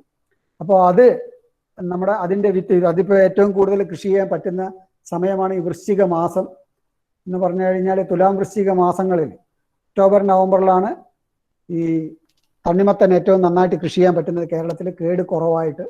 ഇപ്പോൾ കുരുവില്ലാത്ത തണ്ണിമത്തൻ ഇന്ത്യയിൽ അതിൻ്റെ വിത്ത് കൊടുക്കുന്ന ഒരു പ്രധാന കേന്ദ്രമായിട്ട് കേരള കാർഷിക സർവകലാശാല മാറിയിരിക്കുകയാണ്. ഈ ചുവന്ന കാമ്പുള്ള തണ്ണിമത്തനാണ് ഷോണിമ എന്ന് പറയും, മഞ്ഞക്കാമ്പുള്ളത് സ്വർണ്ണ. അപ്പോൾ എന്താണ് ഇതിൻ്റെ കൃഷിയിൽ ശ്രദ്ധിക്കേണ്ടത്? അപ്പോൾ ഇത് മിനിമം 1 ഗ്രാം പാക്കറ്റിൽ 30 വിത്തുണ്ടാവും. ആ 30 വിത്തിൻ്റെയോടൊപ്പം തന്നെ നമ്മൾ ഷുഗർ ബേബിയുടെ വിത്തും കൂടി തരും. സാധാരണ കുരുവുള്ള ഇനം ആണ് ഷുഗർ ബേബി. അപ്പോൾ ഒരു 6 വരി സാധാരണ ഈ സ്വർണ്ണയോ ഷോണിമയോ നടുകയാണെങ്കിൽ 1 വരിയെങ്കിലും ഷുഗർ ബേബി നടുക. അതെന്തിനാണെന്ന് പറഞ്ഞു കഴിഞ്ഞാൽ ഈ ഷോണിമയിലും സ്വർണ്ണയിലും പൂക്കളൊക്കെ വിരിയും. അതിൽ ആൺപൂക്കളും പെൺപൂക്കളും ഉണ്ടാവും. പക്ഷെ അതിലെ ആൺപൂക്കളിൽ പരാഗം ഉണ്ടാവില്ല. പെൺപൂക്കളിൻ്റെ അഗ്രഭാഗത്ത് നിങ്ങൾക്ക് കാണാം ഓവറി, അതായത് അണ്ടാശയം വികസിച്ചിട്ട് നിൽപ്പുണ്ടാവും. അപ്പോൾ അത് ഒരു ഫലമായിട്ട്, അത് തണ്ണിമത്തനായിട്ട് വികസിക്കണമെങ്കിൽ അതിന് പുറത്തു നിന്ന് ഒരു ചോദന വേണം, ഒരു സ്റ്റിമുലൻ്റ് വേണം. അത് നമ്മൾ കൊടുക്കുന്നത് ഈ പൂമ്പടികളിലൂടെ പരാഗണം നടത്തിയിട്ടാണ്. അപ്പോൾ അങ്ങനെ ഷുഗർ ബേബിയിൽ നിന്നും പരാഗണം നടത്തി കഴിഞ്ഞു കഴിഞ്ഞാൽ സാധാരണ അത് തേനീച്ചയും ഇല്ലെങ്കിൽ കൈകൊണ്ട് നമുക്ക് രാവിലെ വന്ന് ചെയ്യാം. അങ്ങനെ ചെയ്യുമ്പോൾ ഈ സ്വർണ്ണയിലും ഷോണിമയിലുള്ള പെൺപൂക്കൾ നന്നായിട്ട് കായായിട്ട് വികസിക്കും. പക്ഷെ ആ കായയിൽ കുരു ഒന്നും ഉണ്ടാവില്ല, വിത്തുണ്ടാവില്ല അതിൽ. പക്ഷെ അതിനെ വികസിക്കാനായിട്ട് ഈ ഒരു ത്വരകം, അതാ സ്റ്റിമുലേഷൻ, അതിൻ്റെ ആവശ്യമുണ്ട്. അപ്പോൾ അതാണ് ഇതിൻ്റെ കൃഷിയിൽ ശ്രദ്ധിക്കേണ്ട ഒരു കാര്യം. അത് ഇപ്പോഴും പ്രചാരത്തിലായിട്ടില്ല. 5 വർഷമായി കാർഷിക സർവകലാശാല ഈ സാങ്കേതിക വിദ്യ പുറത്തിറക്കിയിട്ട് വളരെ ചുരുങ്ങിയ അളവിൽ മാത്രമേ ഇപ്പോഴും കർഷകർ ഇത് കൃഷി ചെയ്യുന്നു. ഇത് പ്രത്യേകിച്ച് നമ്മുടെ ഇന്റർനാഷണൽ പ്രൈസ് 2 ലക്ഷം രൂപയാണ് 1 കിലോന്. നമ്മൾ 30,000 രൂപക്കാണ് ഇത് കൊടുക്കുന്നത്. ഇപ്പോഴാണെങ്കിൽ 3.5-4 ലക്ഷം രൂപയോളമാണ് ഇതിൻ്റെ ഇന്റർനാഷണൽ പ്രൈസ് എന്ന് പറയുന്നത്. ഞാൻ നേരത്തെ പറഞ്ഞു, പെൺചെടികളെ ഉപയോഗിച്ചിട്ട് നമുക്ക് സങ്കര വിത്തുൽപാദനം നടത്താം. അങ്ങനെ നടത്തിയ ആ ഒരു സാങ്കേതിക വിദ്യ ഉപയോഗിച്ചിട്ടാണ് നമ്മൾ ഹീര എന്ന് പറഞ്ഞ സലാഡ് കുക്കുംബറിലെ ഈ ഇനം വികസിപ്പിച്ചിരിക്കുന്നത്. ഇത് നല്ല വിളപ്പലിമയുള്ള ഇനമാണ്. പുറത്തും അതേപോലെ മഴമറയിലും കൃഷി ചെയ്യാൻ പറ്റും. എന്ന് പറഞ്ഞാൽ ഇതിൽ പരാഗണം നടക്കണം. മഴമറ എന്ന് പറഞ്ഞു കഴിഞ്ഞാൽ അടച്ചു കെട്ടരുത്. ഉള്ളിൽ തേനീച്ചക്ക് വരാൻ സൗകര്യമുള്ള മഴമറയിൽ ഇത് കൃഷി ചെയ്യാൻ പറ്റും. ഹീര പച്ച നിറമുള്ള കായാണ്, അതുപോലെ ശുഭ്ര വെള്ള നിറമുള്ള കായാണ്. ഹീരയും ശുഭ്രയും. അപ്പോൾ ഇത് നമ്മൾ 5000 രൂപക്കാണ് 1 കിലോ വിത്തിന് കൊടുക്കുന്നത്. അതേസമയം സ്വകാര്യ സ്ഥാപനങ്ങൾ 20,000 രൂപക്കാണ് ഈ ഒരു സാങ്കേതിക വിദ്യ ഉപയോഗിച്ചിട്ടുള്ള സങ്കര വിത്തുകൾ കർഷകർക്ക് ലഭ്യമാക്കുന്നത്. വേറെ ഒന്നാണ് നമ്മുടെ പോളി ഹൗസിന് യോജിച്ച പാർത്തിനോകാർപ്പിക് കുക്കുംബർ എന്ന് പറയും. പോളി ഹൗസിന് യോജിച്ചത് എന്ന് പറയുമ്പോൾ, പോളി ഹൗസിനകത്ത് നമുക്കറിയാം പുറമേ നിന്നും തേനീച്ചക്കോ ഒന്നും തന്നെ വരാൻ പറ്റില്ല. അടച്ചുറപ്പുള്ള പോളി ഹൗസിനകത്ത് കായ ഉണ്ടാകണമെങ്കിൽ എന്ത് വേണം? ഒന്നുകിൽ അതിൽ പരാഗം നടക്കണം, ഇല്ലെങ്കിൽ ആ കായ എല്ലാം തന്നെ പരാഗണം നടക്കാതെ വികസിക്കണം. അപ്പോൾ പരാഗണം നടക്കാതെ കായ വികസിക്കുന്ന സാങ്കേതിക വിദ്യ എന്ന് പറഞ്ഞു കഴിഞ്ഞാൽ അത് സാധാരണ ചെടികളിൽ ഉണ്ടാവില്ല. ആ സാങ്കേതിക വിദ്യ അപ്രകാരമുള്ള ചെടികൾക്ക് ലോകത്ത് വലിയ മൂല്യമാണ്. അത് കൊറിയയിലായിരുന്നു അത്തരം കുറച്ച് ചെടികൾ ഉണ്ടായിരുന്നത്. അപ്പോൾ അത്തരം ചെടികൾ ഉപയോഗിച്ചിട്ട് സലാഡ് കുക്കുംബറിൽ ഈ ഒരു പ്രതിഭാസത്തെ ഗവേഷകർ വികസിപ്പിച്ചു. അപ്പോൾ അതിലെന്താണ് പ്രത്യേകത? എല്ലാ മുട്ടിലും പെൺപൂക്കളുണ്ടാവും. പരാഗണമില്ലാതെ തന്നെ ആ പെൺപൂക്കളെല്ലാം കായയായിട്ട് വികസിക്കും. ഇത് പ്രത്യേകിച്ച് ജനിതക മാറ്റം വരുത്തിയൊന്നല്ല, ഇത് സാധാരണ പ്രകൃതിയിലുള്ള ഒരു പ്രതിഭാസമാണ്. അതിൽ നിന്നും നല്ല ഇനത്തെ നമുക്ക് വേർതിരിച്ച് അത്തരം ഇനങ്ങൾ പെൺസസ്യങ്ങളായിട്ട് ഉപയോഗിച്ചിട്ടാണ് ഇത് ഉണ്ടാക്കുന്നത്. അപ്പോൾ ആ സാങ്കേതിക വിദ്യ വളരെ കുറച്ച് ചെടികളിലുള്ളത് കൊണ്ട് തന്നെ ഇതിൻ്റെ വിത്തിന് സ്വകാര്യ കമ്പനികൾ വലിയ വിലയാണ് ഈടാക്കിക്കൊണ്ടിരുന്നത്. ഒരു വിത്തിന് 5 രൂപയാണ് മിനിമം അവർ ചാർജ് ചെയ്തുകൊണ്ടിരുന്നത്. ഇപ്പം നിങ്ങൾ ആമസോണിലൊക്കെ നോക്കിക്കഴിഞ്ഞു കഴിഞ്ഞാൽ 15 രൂപ വരെ ഒരു വിത്തിന് അവർ ചാർജ് ചെയ്യുന്നതാണ്. അപ്പോൾ ഇവിടെയാണ് നമ്മൾ ഈ 2010 പോളി ഹൗസ് കേരളത്തിൽ വ്യാപിപ്പിക്കാനായിട്ട് അന്നത്തെ സർക്കാർ തീരുമാനിച്ചപ്പോൾ അതിനുവേണ്ട സാങ്കേതിക വിദ്യ വികസിപ്പിക്കാൻ വേണ്ടിയിട്ടാണ് പെട്ടെന്ന് തന്നെ നമ്മൾ ഈ ഒരു പദ്ധതി ആവിഷ്കരിക്കുകയും കേരളത്തിലെ പോളി ഹൗസിന് യോജിച്ച ഒരു ചരട് കുക്കുംബർ ഇനം KPCH1 എന്ന പേരിൽ പുറത്തിറക്കുകയും ചെയ്തു. ഇത് ഇപ്പോൾ ഇന്ത്യ ഒട്ടാകെ ഈ ഇനം വ്യാപിച്ചിരിക്കുകയാണ്. കാരണം ₹1 ഒരു വിത്തിന് എന്നുള്ള രീതിയിലാണ് നമ്മൾ ഇത് കൊടുക്കുന്നത്. ഇപ്പം മധ്യപ്രദേശിലും ഗുജറാത്തിലും രാജസ്ഥാനിലും എല്ലാം തന്നെ ഈ ഇനം പോളി ഹൗസിൽ വ്യാപകമായി കൃഷി ചെയ്തുകൊണ്ടിരിക്കുക. അപ്പോൾ അതിൻ്റെ ഒരു പ്രത്യേകത 36ാമത്തെ ദിവസം നമുക്ക് വിളവെടുക്കാം. 21 സെന്റിമീറ്റർ നീളമുള്ള കായ കിട്ടും. 22 കായെങ്കിലും ഒരു ചെടിയിൽ നിന്ന് കിട്ടും. ഒരു ചെടിയിൽ നിന്നും 5.2 കിലോ എങ്കിലും മിനിമം വിളവ് പ്രതീക്ഷിക്കാം. ഒരു പ്ലോട്ട് എന്ന് പറയുന്നത് നിങ്ങൾ 1 സെന്റ് നിന്ന് നിങ്ങൾക്ക് 1 ടണ്ണെങ്കിലും നമുക്ക് വിളവ് പ്രതീക്ഷിക്കാൻ പറ്റും. അപ്പോൾ ഇത് അതിൻ്റെ തുടക്കത്തിലുള്ള ചില ഫോട്ടോകളാണ്. നിങ്ങൾക്ക് കാണാം, ഏറ്റവും തുടക്കം മുതലുള്ള ആ മുട്ടിൽ നിന്ന് വരും പോലും കായ ഉണ്ടാവുന്ന ഇനമാണ്. അപ്പോൾ ഇതിപ്പോൾ ഏറ്റവും കൂടുതൽ പോളി ഹൗസിന് യോജിച്ച ഒരു ഇനമായിട്ട് മാറിയിരിക്കുകയാണ് കക്കരി ഹൈബ്രിഡ്. അതേസമയം ഇത് പുറത്ത് അത്ര നല്ല പെർഫോമൻസ് ആയിരിക്കില്ല. തുറസായ കൃഷിക്ക് യോജിച്ചില്ല. കാരണം അന്തരീക്ഷ ഊഷ്മാവ് കൂടുതലായതുകൊണ്ട് ഇത് കായ വികസിക്കുന്നതിൽ പല പ്രോബ്ലം ഉണ്ടാവും. അതുകൊണ്ട് ഇത് തുറസായ സ്ഥലത്ത് നന്നായിട്ട് വളരില്ല. അതേസമയം ചെറിയ തണലുള്ള സ്ഥലമാണെങ്കിൽ ഒരുവിധം നല്ല ഉൽപാദനം കിട്ടും. ഏറ്റവും നല്ലത് പോളി ഹൗസാണ്. ഇതിൻ്റെ വിത്തുൽപാദനം നടത്തുന്ന നിങ്ങൾക്ക് കൃഷിമന്ത്രി അടക്കം വന്ന് ഇതൊക്കെ പരിശോധിച്ച് പോയിട്ടുണ്ടായിരുന്നു. ഒരു 4-5 കൊല്ലം മുന്നത്തെ ഫോട്ടോയാണിത്. നേരത്തെ KRH1 കാര്യം ഞാൻ പറഞ്ഞു. നമ്മുടെ ഈ ഇനം നല്ല വിളപ്പൊലിമയുള്ള ഇനമാണ്. ഒരു ചെടിയിൽ നിന്ന് 7.5 കിലോളം കിട്ടും. അതേപോലെ തന്നെയാണ് വഴുതനയിൽ നീലിമ എന്ന് പറഞ്ഞു. ഇത് ഏതാണ്ട് 20 വർഷം മുന്നേ പുറത്തിറക്കിയ ഒരു സങ്കര ഇനമാണ്. ബാക്ടീരിയ വാട്ടത്തെ ചെറുത്ത് നിൽക്കും. നിങ്ങൾക്ക് അതിൻ്റെ കായ കാണുമ്പോൾ അറിയാം, നല്ല ഉരുണ്ട് നീളമുള്ള നല്ല കായാണ്. 65 ടൺ അത്രയും വിളവ് അതിൽ നിന്നും പ്രതീക്ഷിക്കാൻ പറ്റും. ഞാൻ നേരത്തെ പറഞ്ഞു, ഈ കക്കിരി ആയാലും വെണ്ടയായാലും തക്കാളിയൊക്കെ ഈ സംരക്ഷിത കൃഷിയിൽ സസ്യപോഷണത്തിന് വലിയ ഒരു റോളുണ്ട്. പ്രത്യേകിച്ച് ജൈവ രീതിയിൽ മാത്രമേ നമ്മൾ കൃഷി ചെയ്യുള്ളൂ എന്ന ശാഠ്യം പിടിച്ചു കഴിഞ്ഞാൽ കക്കിരിയിൽ വേണ്ടത്ര വിളവ് ലഭിക്കില്ല. അപ്പോൾ നമ്മൾ ഉദ്ദേശിക്കുന്ന വിളവ് ലഭിക്കില്ല എന്ന് മാത്രമല്ല, അതിൽ അതിൻ്റെ കായ വളരെ കൂടുതലായിട്ട് അബ്നോർമാലിറ്റീസ് കാണിക്കുന്നതായിട്ടും കാണും. എന്ന് വെച്ച് കഴിഞ്ഞാൽ അത് വളഞ്ഞ് അറ്റത്ത് ഒരു ഫ്ലാസ്കിൻ്റെ ഷേപ്പിലൊക്കെ വരും. മിക്കവാറും പെൺപൂക്കൾ കായ പിടിക്കാതെ പോകും. അപ്പോൾ അതായത് പൊട്ടാസ്യം, അതുപോലെ ബോറോൺ തുടങ്ങിയ മൂലകങ്ങളൊക്കെ വളരെയധികം ആവശ്യമാണ്. ഇത് ഞാൻ ഒരു ഉദാഹരണത്തിന് മാത്രമായിട്ടാണ് കാണിച്ചിരിക്കുന്നത്. ഇത് പെട്ടെന്ന് നിങ്ങൾക്ക് ഈ പട്ടിക കണ്ടാൽ മനസ്സിലാവില്ല. പക്ഷേ നമ്മുടെ സംരക്ഷിത കൃഷിയിൽ ഹൈബ്രിഡുകൾ ഉപയോഗിച്ച് കൃഷി ചെയ്യുമ്പോൾ സസ്യപോഷണത്തിന് വലിയൊരു റോളാണ് ഉള്ളത്. ഇപ്പോൾ നമുക്ക് ഞാൻ നേരത്തെ പറഞ്ഞു, ഇപ്പോൾ മഞ്ഞുകാലമാണ്. ഹൈബ്രിഡുകളാണ് യഥാർത്ഥത്തിൽ കേരളത്തിൽ ഈ ശീതകാല പച്ചക്കറികളുടെ പ്രചാരണത്തിൽ വലിയ പങ്ക് വഹിച്ചത് ഹൈബ്രിഡുകളാണ്.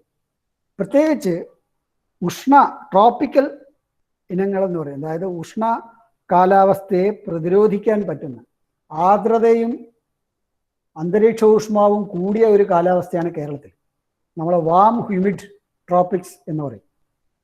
അപ്പോൾ അത്തരം കാലാവസ്ഥയിൽ എല്ലാ ഇനങ്ങളും നല്ല രീതിയിൽ വരില്ല. പ്രത്യേകിച്ച് ക്യാബേജൊക്കെ നമുക്കറിയാം, ഊട്ടി കാലാവസ്ഥയിലാണ് ക്യാബേജും കോളിഫ്ലവറൊക്കെ നന്നായിട്ട് വരിക.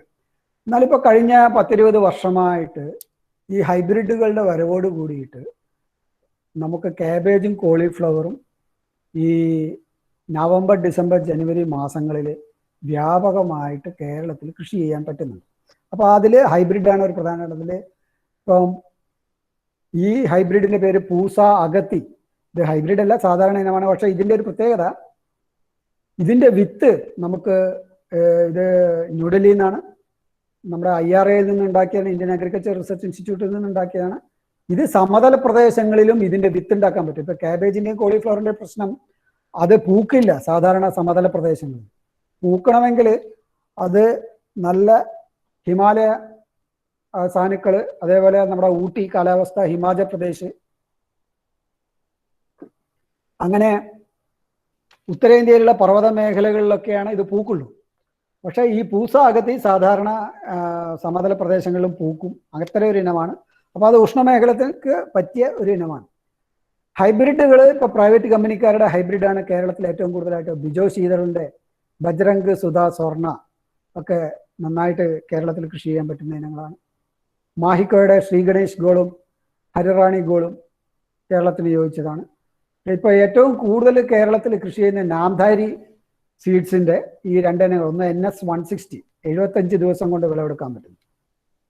അതുപോലെ NS 183 അതും 75 ദിവസം കൊണ്ട് വിളവെടുക്കാൻ പറ്റും.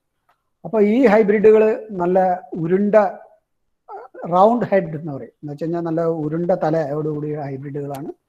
അത് നല്ല വിളവ് ഉണ്ടാക്കാൻ പറ്റും അതിൻ്റെ അകത്തു നിന്ന്.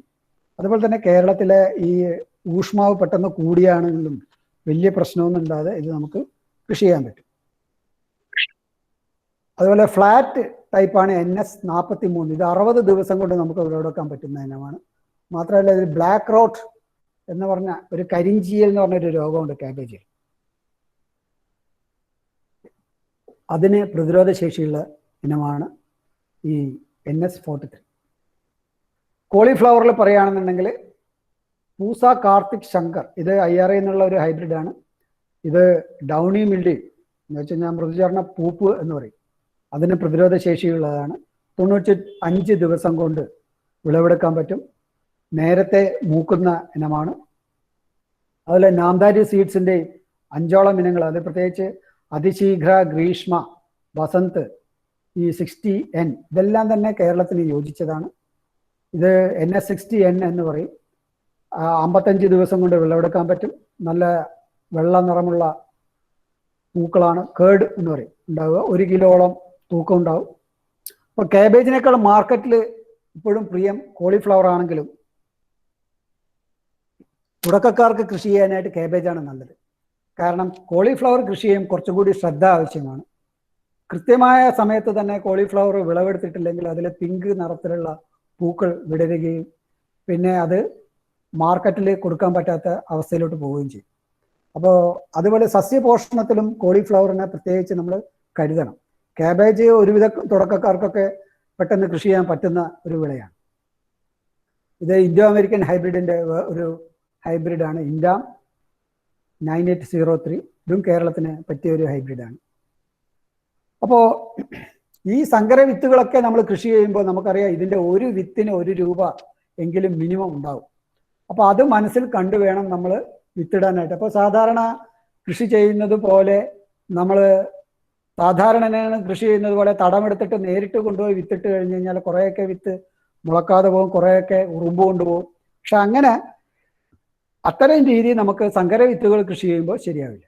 അപ്പോൾ സങ്കര വിത്തുകൾ കൃഷി ചെയ്യുകയാണെങ്കിൽ നമ്മൾ അതിൻ്റെ തൈ ഉണ്ടാക്കി നടുന്നതാണ് ഏറ്റവും നല്ലത്. അപ്പോൾ അതിന് പ്രോട്രേകളിൽ വിത്ത് പാകിയിട്ട് പ്രോട്രേ തൈകളാണ് ഉപയോഗിക്കേണ്ടത്.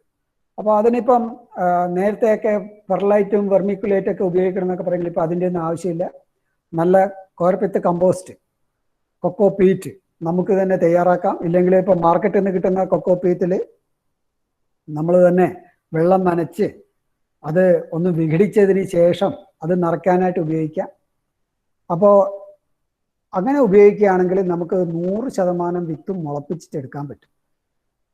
അപ്പോൾ ഇത് വിത്തിട്ടതിന് ശേഷം നമുക്ക് ഇങ്ങനെ ഇപ്രകാരം ഒന്നിനു മേലെ ഒന്നായിട്ട് ഒരു 10ഓളം ട്രേ നമുക്കിങ്ങനെ കയറ്റി വെക്കാം. എന്നിട്ട് അതിനെ ഒരു പോളിത്തീൻ ഷീറ്റ് കൊണ്ട് കവർ ചെയ്ത് കഴിഞ്ഞാൽ അതിനകത്ത് അന്തരീക്ഷ ഊഷ്മാവ് കൂടും, ആർദ്രതയും കൂടും. അപ്പോൾ ആ കാലാവസ്ഥയിൽ പെട്ടെന്ന് തന്നെ വിത്തെല്ലാം തന്നെ മുളക്കും. അപ്പോൾ അങ്ങനെ മുളക്കാൻ തുടങ്ങിക്കഴിഞ്ഞ് കഴിഞ്ഞാൽ പിന്നെ അത് നിരത്തി വെക്കണം. അപ്പോൾ അത് നമുക്ക് ബെഡിൽ വെക്കാം, അല്ലെങ്കിൽ പോളി ഹൗസിൽ വെക്കാം, റെയിൻ ഷെൽട്ടറിൽ വെക്കാം. ഇങ്ങനെ നിരത്തി വെച്ച് കഴിഞ്ഞ് കഴിഞ്ഞാൽ എല്ലാ വിത്തും മുളച്ചു കിട്ടുകയും ചെയ്യും. നല്ല ഗുണമേന്മയുള്ള തൈകൾ നമുക്ക് നടാനായിട്ട് ഉപയോഗിക്കാം. സങ്കര വിത്തുകളെ പറ്റിയിട്ട് ഞാൻ ഇത്രയും പറഞ്ഞിട്ട് അത് എവിടെ നിന്ന് കിട്ടും എന്നുള്ളതാണ് ഒരു പ്രധാനപ്പെട്ട ചോദ്യം. അപ്പോൾ കേരള കാർഷിക സർവകലാശാലയിൽ സങ്കരവിത്തുകൾ പ്രധാനമായിട്ടും ഈ തണ്ണിമത്തൻ്റെയും സരട് കുക്കുംബറിൻ്റെയും ഞരമ്പിൻ്റെയും ഒക്കെയാണ് കൊടുക്കുന്നത്. അത് കിട്ടാനായിട്ടുള്ള ഫോൺ നമ്പറാണ് ഞാനിവിടെ എഴുതി വെച്ചിരിക്കുന്നത്. അത് നിങ്ങൾക്ക് നോട്ട് ചെയ്യാം. ഈ ഫോൺ നമ്പർ രാവിലെ 9 മുതൽ, പ്രവൃത്തി ദിവസങ്ങളിൽ രാവിലെ 9 മുതൽ വൈകുന്നേരം 4 മണി വരെ ഈ മൊബൈൽ നമ്പറിൽ വിളിച്ചു കഴിഞ്ഞാൽ നിങ്ങൾക്ക് ഇതിൻ്റെ വിവരങ്ങളൊക്കെ കിട്ടും. ഇപ്പോൾ പ്രത്യേകിച്ച് കോവിഡ് കാലമായതുകൊണ്ട് പോസ്റ്റൽ വഴി വിത്ത് ലഭ്യമാക്കാനുള്ള ക്രമീകരണങ്ങൾ നമ്മൾ ചെയ്തിട്ടുണ്ട്. അപ്പോൾ അത് എങ്ങനെയാണ് പേയ്മെൻറ്റ് നടത്തേണ്ടതെന്നും വിത്ത് ലഭിക്കാനായിട്ട് എന്ത് ചെയ്യണമെന്നൊക്കെ ഈ നമ്പറിൽ വിളിച്ച് ചോദിച്ചു കഴിഞ്ഞാൽ നിങ്ങൾക്ക് പറഞ്ഞു തരും. അതുപോലെ ഇമെയിൽ അയക്കാം നിങ്ങൾക്ക് ഈ ഞാൻ ഈ കാണിച്ചിരിക്കുന്ന ഇമെയിൽ ഐ ഡിയിൽ vegvk@ku.in എന്ന് പറഞ്ഞ ഇമെയിൽ ഐ ഡിയിലോട്ട് നിങ്ങൾ ആവശ്യമുള്ള നിങ്ങളുടെ സംശയം എന്താണെങ്കിലും മെയിൽ ചെയ്ത് കഴിഞ്ഞാൽ അതിനുള്ള മറുപടി നൽകും. പോസ്റ്റൽ അഡ്രസ്സ് ഇതാണ്: department of vegetable science, Vellanikkara 680656. ഇത് തൃശ്ശൂരാണ്. പിന്നെ ഞാൻ കുറേ പ്രൈവറ്റ് സീഡ് കമ്പനികളുടെ വിത്തുകൾ കാണിച്ചു. ഇതിൽ പ്രത്യേകിച്ച് പാവലിൻ്റെ മായയൊക്കെ ഞാൻ പറഞ്ഞു ഏറ്റവും കൂടുതൽ ഇപ്പോൾ കേരളത്തിൽ കൃഷി ചെയ്യുന്നുണ്ട്. അപ്പോൾ അത് ഈസ്റ്റ് വെസ്റ്റ് സീഡാണ് അത് ഉണ്ടാക്കുന്നത്. അവരുടെ വെബ്സൈറ്റിൽ നിന്നും അവരുടെ ഗൂഗിളിൽ നോക്കിക്കഴിഞ്ഞ് കഴിഞ്ഞാൽ ഗൂഗിളിൽ നിങ്ങൾ ഈസ്റ്റ് വെസ്റ്റ് സീഡ് എന്ന് പറഞ്ഞാൽ അടിച്ചാൽ തന്നെ ഇതൊക്കെ കിട്ടും. അപ്പോൾ അവരുടെ സൈറ്റിൽ നിന്നുള്ള അഡ്രസ്സാണിത്. ഇതും നിങ്ങൾക്ക് നോട്ട് ചെയ്യാം. അപ്പോൾ അവരുടെ പ്രധാനപ്പെട്ട ഹൈബ്രിഡുകൾ എന്താണെന്ന് നിങ്ങൾക്ക് ചോദിച്ചിട്ട് അവർ ശുപാർശ ചെയ്യുന്നത് ആ കണ്ണും പൂട്ടി അത് കൃഷി ചെയ്യരുത്. അത് കൃഷി ഓഫീസറോടോ അല്ലെങ്കിൽ ബന്ധപ്പെട്ടവരോടോ അല്ലെങ്കിൽ ഞാൻ നേരത്തെ കാണിച്ച ഇമെയിലിലോട്ടൊക്കെ ചോദിച്ച്, കാരണം പല പ്രൈവറ്റ് സീഡ് കമ്പനികളും ഓരോ സീസണിലും പുതിയ സങ്കര ഇനങ്ങൾ പുറത്തിറക്കുകയും അത് മാർക്കറ്റ് വിപുലീകരിക്കാനും ശ്രമിക്കും. അപ്പോൾ ആ കാര്യത്തിൽ നമ്മൾ വളരെയധികം ശ്രദ്ധിക്കണം. അപ്പോൾ ചില ഇനങ്ങളുണ്ട്. ഇപ്പോൾ മായ പാവലിൽ നമുക്കറിയാം, അതുപോലെ NS43 കോളിഫ്ലവറിൽ, ഇതൊക്കെ എന്ന് പറഞ്ഞു കഴിഞ്ഞാൽ കഴിഞ്ഞ 10 വർഷമായിട്ട് നമുക്ക് നല്ല വിളവ് തന്നുകൊണ്ടിരിക്കുന്ന ഇനങ്ങളാണ്. അപ്പോൾ അത്തരം ഇനങ്ങൾ കൃഷി ചെയ്യുന്നതിന് കുഴപ്പമില്ല. നിങ്ങൾ ഇതൊന്നും അറിയാതെ പുതിയ ഇനങ്ങൾ കൃഷി ചെയ്യാനായിട്ട് ട്രൈ ചെയ്യുമ്പോൾ തീർച്ചയായിട്ടും ശ്രദ്ധിക്കണം. ഇപ്പൊ നണ്ണംസും ൻ്റെയും കുറെ പുതിയ ഇനങ്ങൾ നണ്ണംസ് ഇറക്കിയിട്ടുണ്ട്. വെണ്ടയിൽ പ്രത്യേകിച്ച് വെണ്ട, അതുപോലെ തന്നെ കോളിഫ്ലവർ, ഇതിലൊക്കെ നണ്ണംസിൻ്റെ ഇനങ്ങളുണ്ട്. ഇതാണ് അവരുടെ ഫോൺ നമ്പർ. അപ്പോൾ ആ ഫോൺ നമ്പറിൽ ചോദിക്കുകയാണെന്നുണ്ടെങ്കിൽ, വിളിച്ച് ചോദിക്കുകയാണെങ്കിൽ നിങ്ങൾക്ക് കേരളത്തിലെ അവരുടെ ഡീലർ ആരാണെന്നും എത്ര കിട്ടും എന്നൊക്കെ നിങ്ങൾക്ക് അറിയാൻ പറ്റും. ഇത് ഹരിയാനയിലാണ് പ്രധാനമായിട്ടും അവരുടെ മാർക്കറ്റിംഗ് ഓപ്പറേഷൻ നടക്കുന്നത്.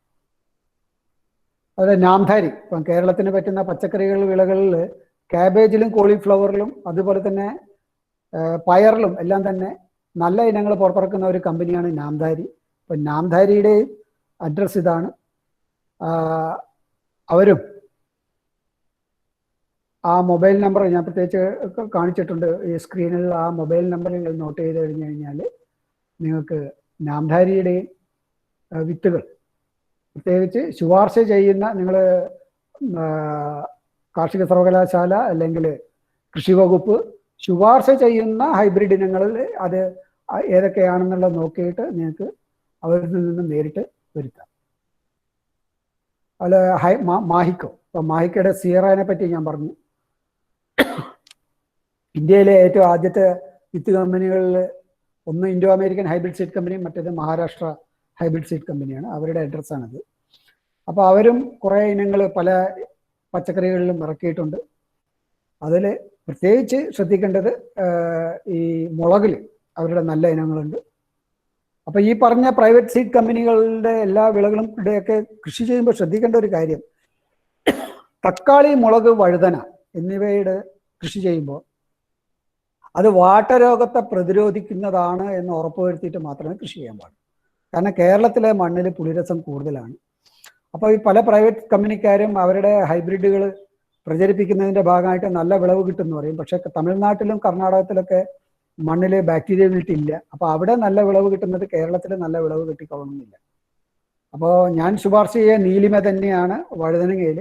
അതേസമയം തക്കാളിയിൽ നമ്മൾ ഇനിയും ഒരു നല്ലൊരു സങ്കര വിത്ത് പുറത്തിറക്കിയിട്ടില്ല. അതുകൊണ്ട് അർക്കാരക്ഷക്ക് IIHR ബാംഗ്ലൂർ എന്നുള്ള അർക്കാരക്ഷക്ക് നല്ല ഹൈബ്രിഡാണ്.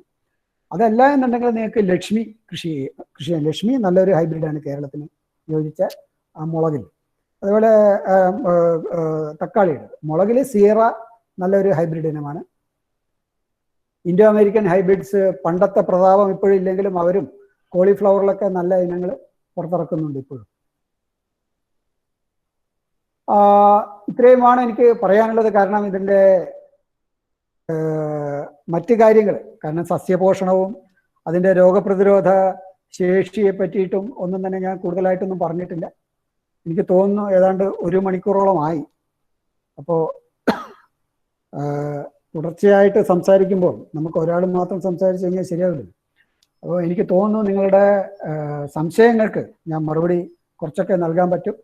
അപ്പോൾ ചാറ്റ് ബോക്സിൽ ഉള്ള ക്വറീസ് എന്താണെന്ന് ഉള്ളതെന്നെങ്കിൽ എനിക്ക് തോന്നുന്നു ഞാനിത് അൺഷെയർ ചെയ്യുകയാണെങ്കിൽ ഞാനത് നോക്കാം. ഇല്ല എന്നുണ്ടെങ്കിൽ ഇതിൻ്റെ മോഡറേറ്ററായിട്ട് വർക്ക് ചെയ്യുന്ന ഡോക്ടർ ശാരദക്ക് അത് എന്താണെന്ന് പറഞ്ഞു കഴിഞ്ഞാൽ നമുക്ക് അതിനുള്ള മറുപടി നൽകാൻ പറ്റും. ഓക്കെ.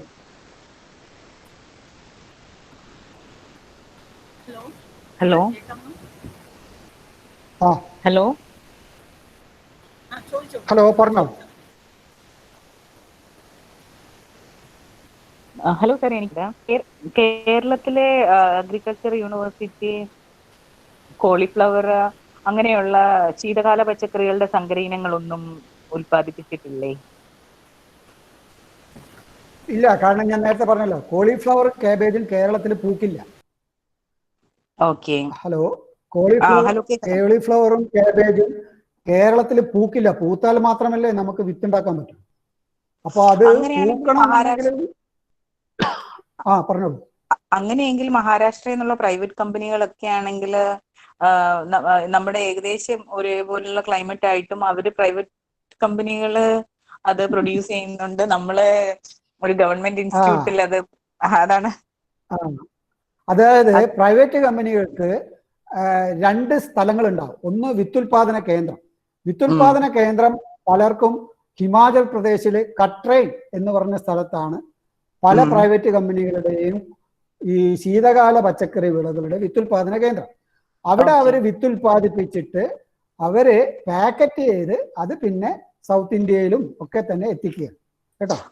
കട്രൈനിലാണ് നമ്മളിപ്പം ഇന്ത്യ, അതായത് കേരള കാർഷിക സർവകലാശാലക്ക് സംസ്ഥാനത്തിന് പുറത്ത് കരാറടിസ്ഥാനത്തില് ഇങ്ങനെ വിത്തുൽപാദിപ്പിക്കുന്നതിന് ചില നിയമപരമായിട്ടുള്ള നിയന്ത്രണങ്ങളുണ്ട്. അതുകൊണ്ടാണ് നമുക്ക് ചെയ്യാൻ പറ്റുന്നത്. അതേസമയം ഇന്ത്യൻ കാർഷിക ഗവേഷണ കേന്ദ്രം ന്യൂഡൽഹിയിലുള്ളത്, അവർക്ക് കട്രൈനില് വിത്തുൽപാദന കേന്ദ്രമുണ്ട്. ഞാൻ നേരത്തെ കാണിച്ച ഈ പൂസ കാർത്തിക് ശങ്കർ അവരുടെ നല്ലൊരു ഹൈബ്രിഡ് കോളിഫ്ലവർ. അപ്പൊ അവര് കട്രൈനിലാണ് അതിന്റെ വിത്തുൽപാദനം നടത്തുന്നതും അവിടെ നിന്നാണ് അവരെ വിത്ത് എല്ലാ സ്ഥലത്തും കൊടുക്കുന്നത്. അതേപോലെ നാഷണൽ സീഡ് കോർപ്പറേഷനും അവിടെ വിത്തുൽപാദന കേന്ദ്രം, പിന്നെ NSC നിങ്ങൾക്കറിയാം, നാഷണൽ സീഡ് കോർപ്പറേഷൻ, അത് ബാംഗ്ലൂർ ബേസ്ഡ് ആണ് ഈ നാഷണൽ സീഡ് കോർപ്പറേഷൻ. അവരുടെ വിത്തുൽപാദന കേന്ദ്രം ഈ ശീതകാല പച്ചക്കറികളിൽ ഹിമാചൽ പ്രദേശിലുണ്ട്.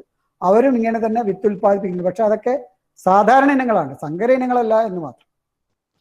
ഓക്കെ സർ, പിന്നെ ബാക്ടീരിയ മറ്റേ മുളകിന്റേതും വഴുതനയുടെയും പറഞ്ഞത് അത് നമ്മുടെ മണ്ണിൽ പുളിരസമുണ്ട്. അപ്പൊ അങ്ങനെ ആവുമ്പോൾ കേരളത്തിലെ കാർഷിക സർവകലാശാലയ്ക്കല്ലേ അതിന്റെ ഏറ്റവും ബെസ്റ്റ് ഒരു സീഡ് സങ്കരയിനം പ്രൊഡ്യൂസ് ചെയ്യാൻ പറ്റുന്നത്? അതെ, നമ്മൾ ഇത്രയും കാലം നമ്മുടെ ഒരു നിലപാട് എന്താണെന്ന് പറഞ്ഞാൽ സങ്കര ഇനങ്ങൾ പ്രചരിപ്പിക്കണ്ട എന്നായിരുന്നു. അതായത് നമ്മുടെ ഗവൺമെന്റ് പറഞ്ഞു കേരളത്തിലെ കർഷകർക്ക് വിത്ത് സ്വയം പര്യാപ്തരാവണം, അവര് ഉണ്ടാക്കിയ ചെടിയിൽ നിന്ന് അവർക്ക് വിത്ത് ഉണ്ടാക്കാൻ പറ്റണം. അപ്പോ സങ്കര ഇനങ്ങൾ തൽക്കാലം നമ്മൾ ശ്രദ്ധിക്കണ്ട എന്ന് പറഞ്ഞത് കൊണ്ടാണ് സാധാരണ ഇനങ്ങളിലോട്ട് നമ്മളെ ശ്രദ്ധ കേന്ദ്രീകരിച്ചത്. എന്നാൽ ഇപ്പോൾ കഴിഞ്ഞ കുറച്ച് വർഷങ്ങളായിട്ട് നമ്മളും സങ്കര ഇനങ്ങളിലോട്ട് ശ്രദ്ധിക്കാൻ തുടങ്ങി. അപ്പോൾ ഏതാനും ഒരു 1-2 വർഷങ്ങൾക്കുള്ളിൽ തന്നെ നമുക്കിപ്പം മുളകിലും തക്കാളിയിലും എല്ലാം തന്നെ നമുക്കും സങ്കര ഇനങ്ങൾ വരും കേട്ടോ. അതിനുള്ള ഗവേഷണങ്ങൾ നടക്കുന്നുണ്ട്, അത് ഊർജിതമായി നടക്കുന്നുണ്ട്. അത് പെട്ടെന്ന് തന്നെ നമുക്കും ഒരു നല്ല സങ്കരയിനം പുറത്തിറക്കാൻ പറ്റുന്നതാണ് പ്രതീക്ഷ. ഓക്കെ, എനിക്ക് തോന്നുന്നു കേരള കാർഷിക സർവകലാശാലയും ഒരു വിത്തുൽപാദന കേന്ദ്രം പുറത്തുള്ള ഏതെങ്കിലും ഒരു സ്റ്റേറ്റില് ക്ലൈമറ്റിന്റെ അനുസരിച്ച് ചെയ്തിരുന്നെങ്കിൽ വളരെ നന്നായിരിക്കും. അതിൽ ഈ ഗവൺമെന്റിന്റെ റൂൾസും റെഗുലേഷൻസ് ഒക്കെ ഒന്ന് കുറച്ച് റിലാക്സ് ചെയ്യിപ്പിക്കാൻ സയന്റിസ്റ്റുമാർക്ക് പറ്റും എന്നാണ് എനിക്ക് തോന്നുന്നത്. ഗവൺമെന്റിനെ കൺവിൻസ് ചെയ്യിക്കാൻ പറ്റണം.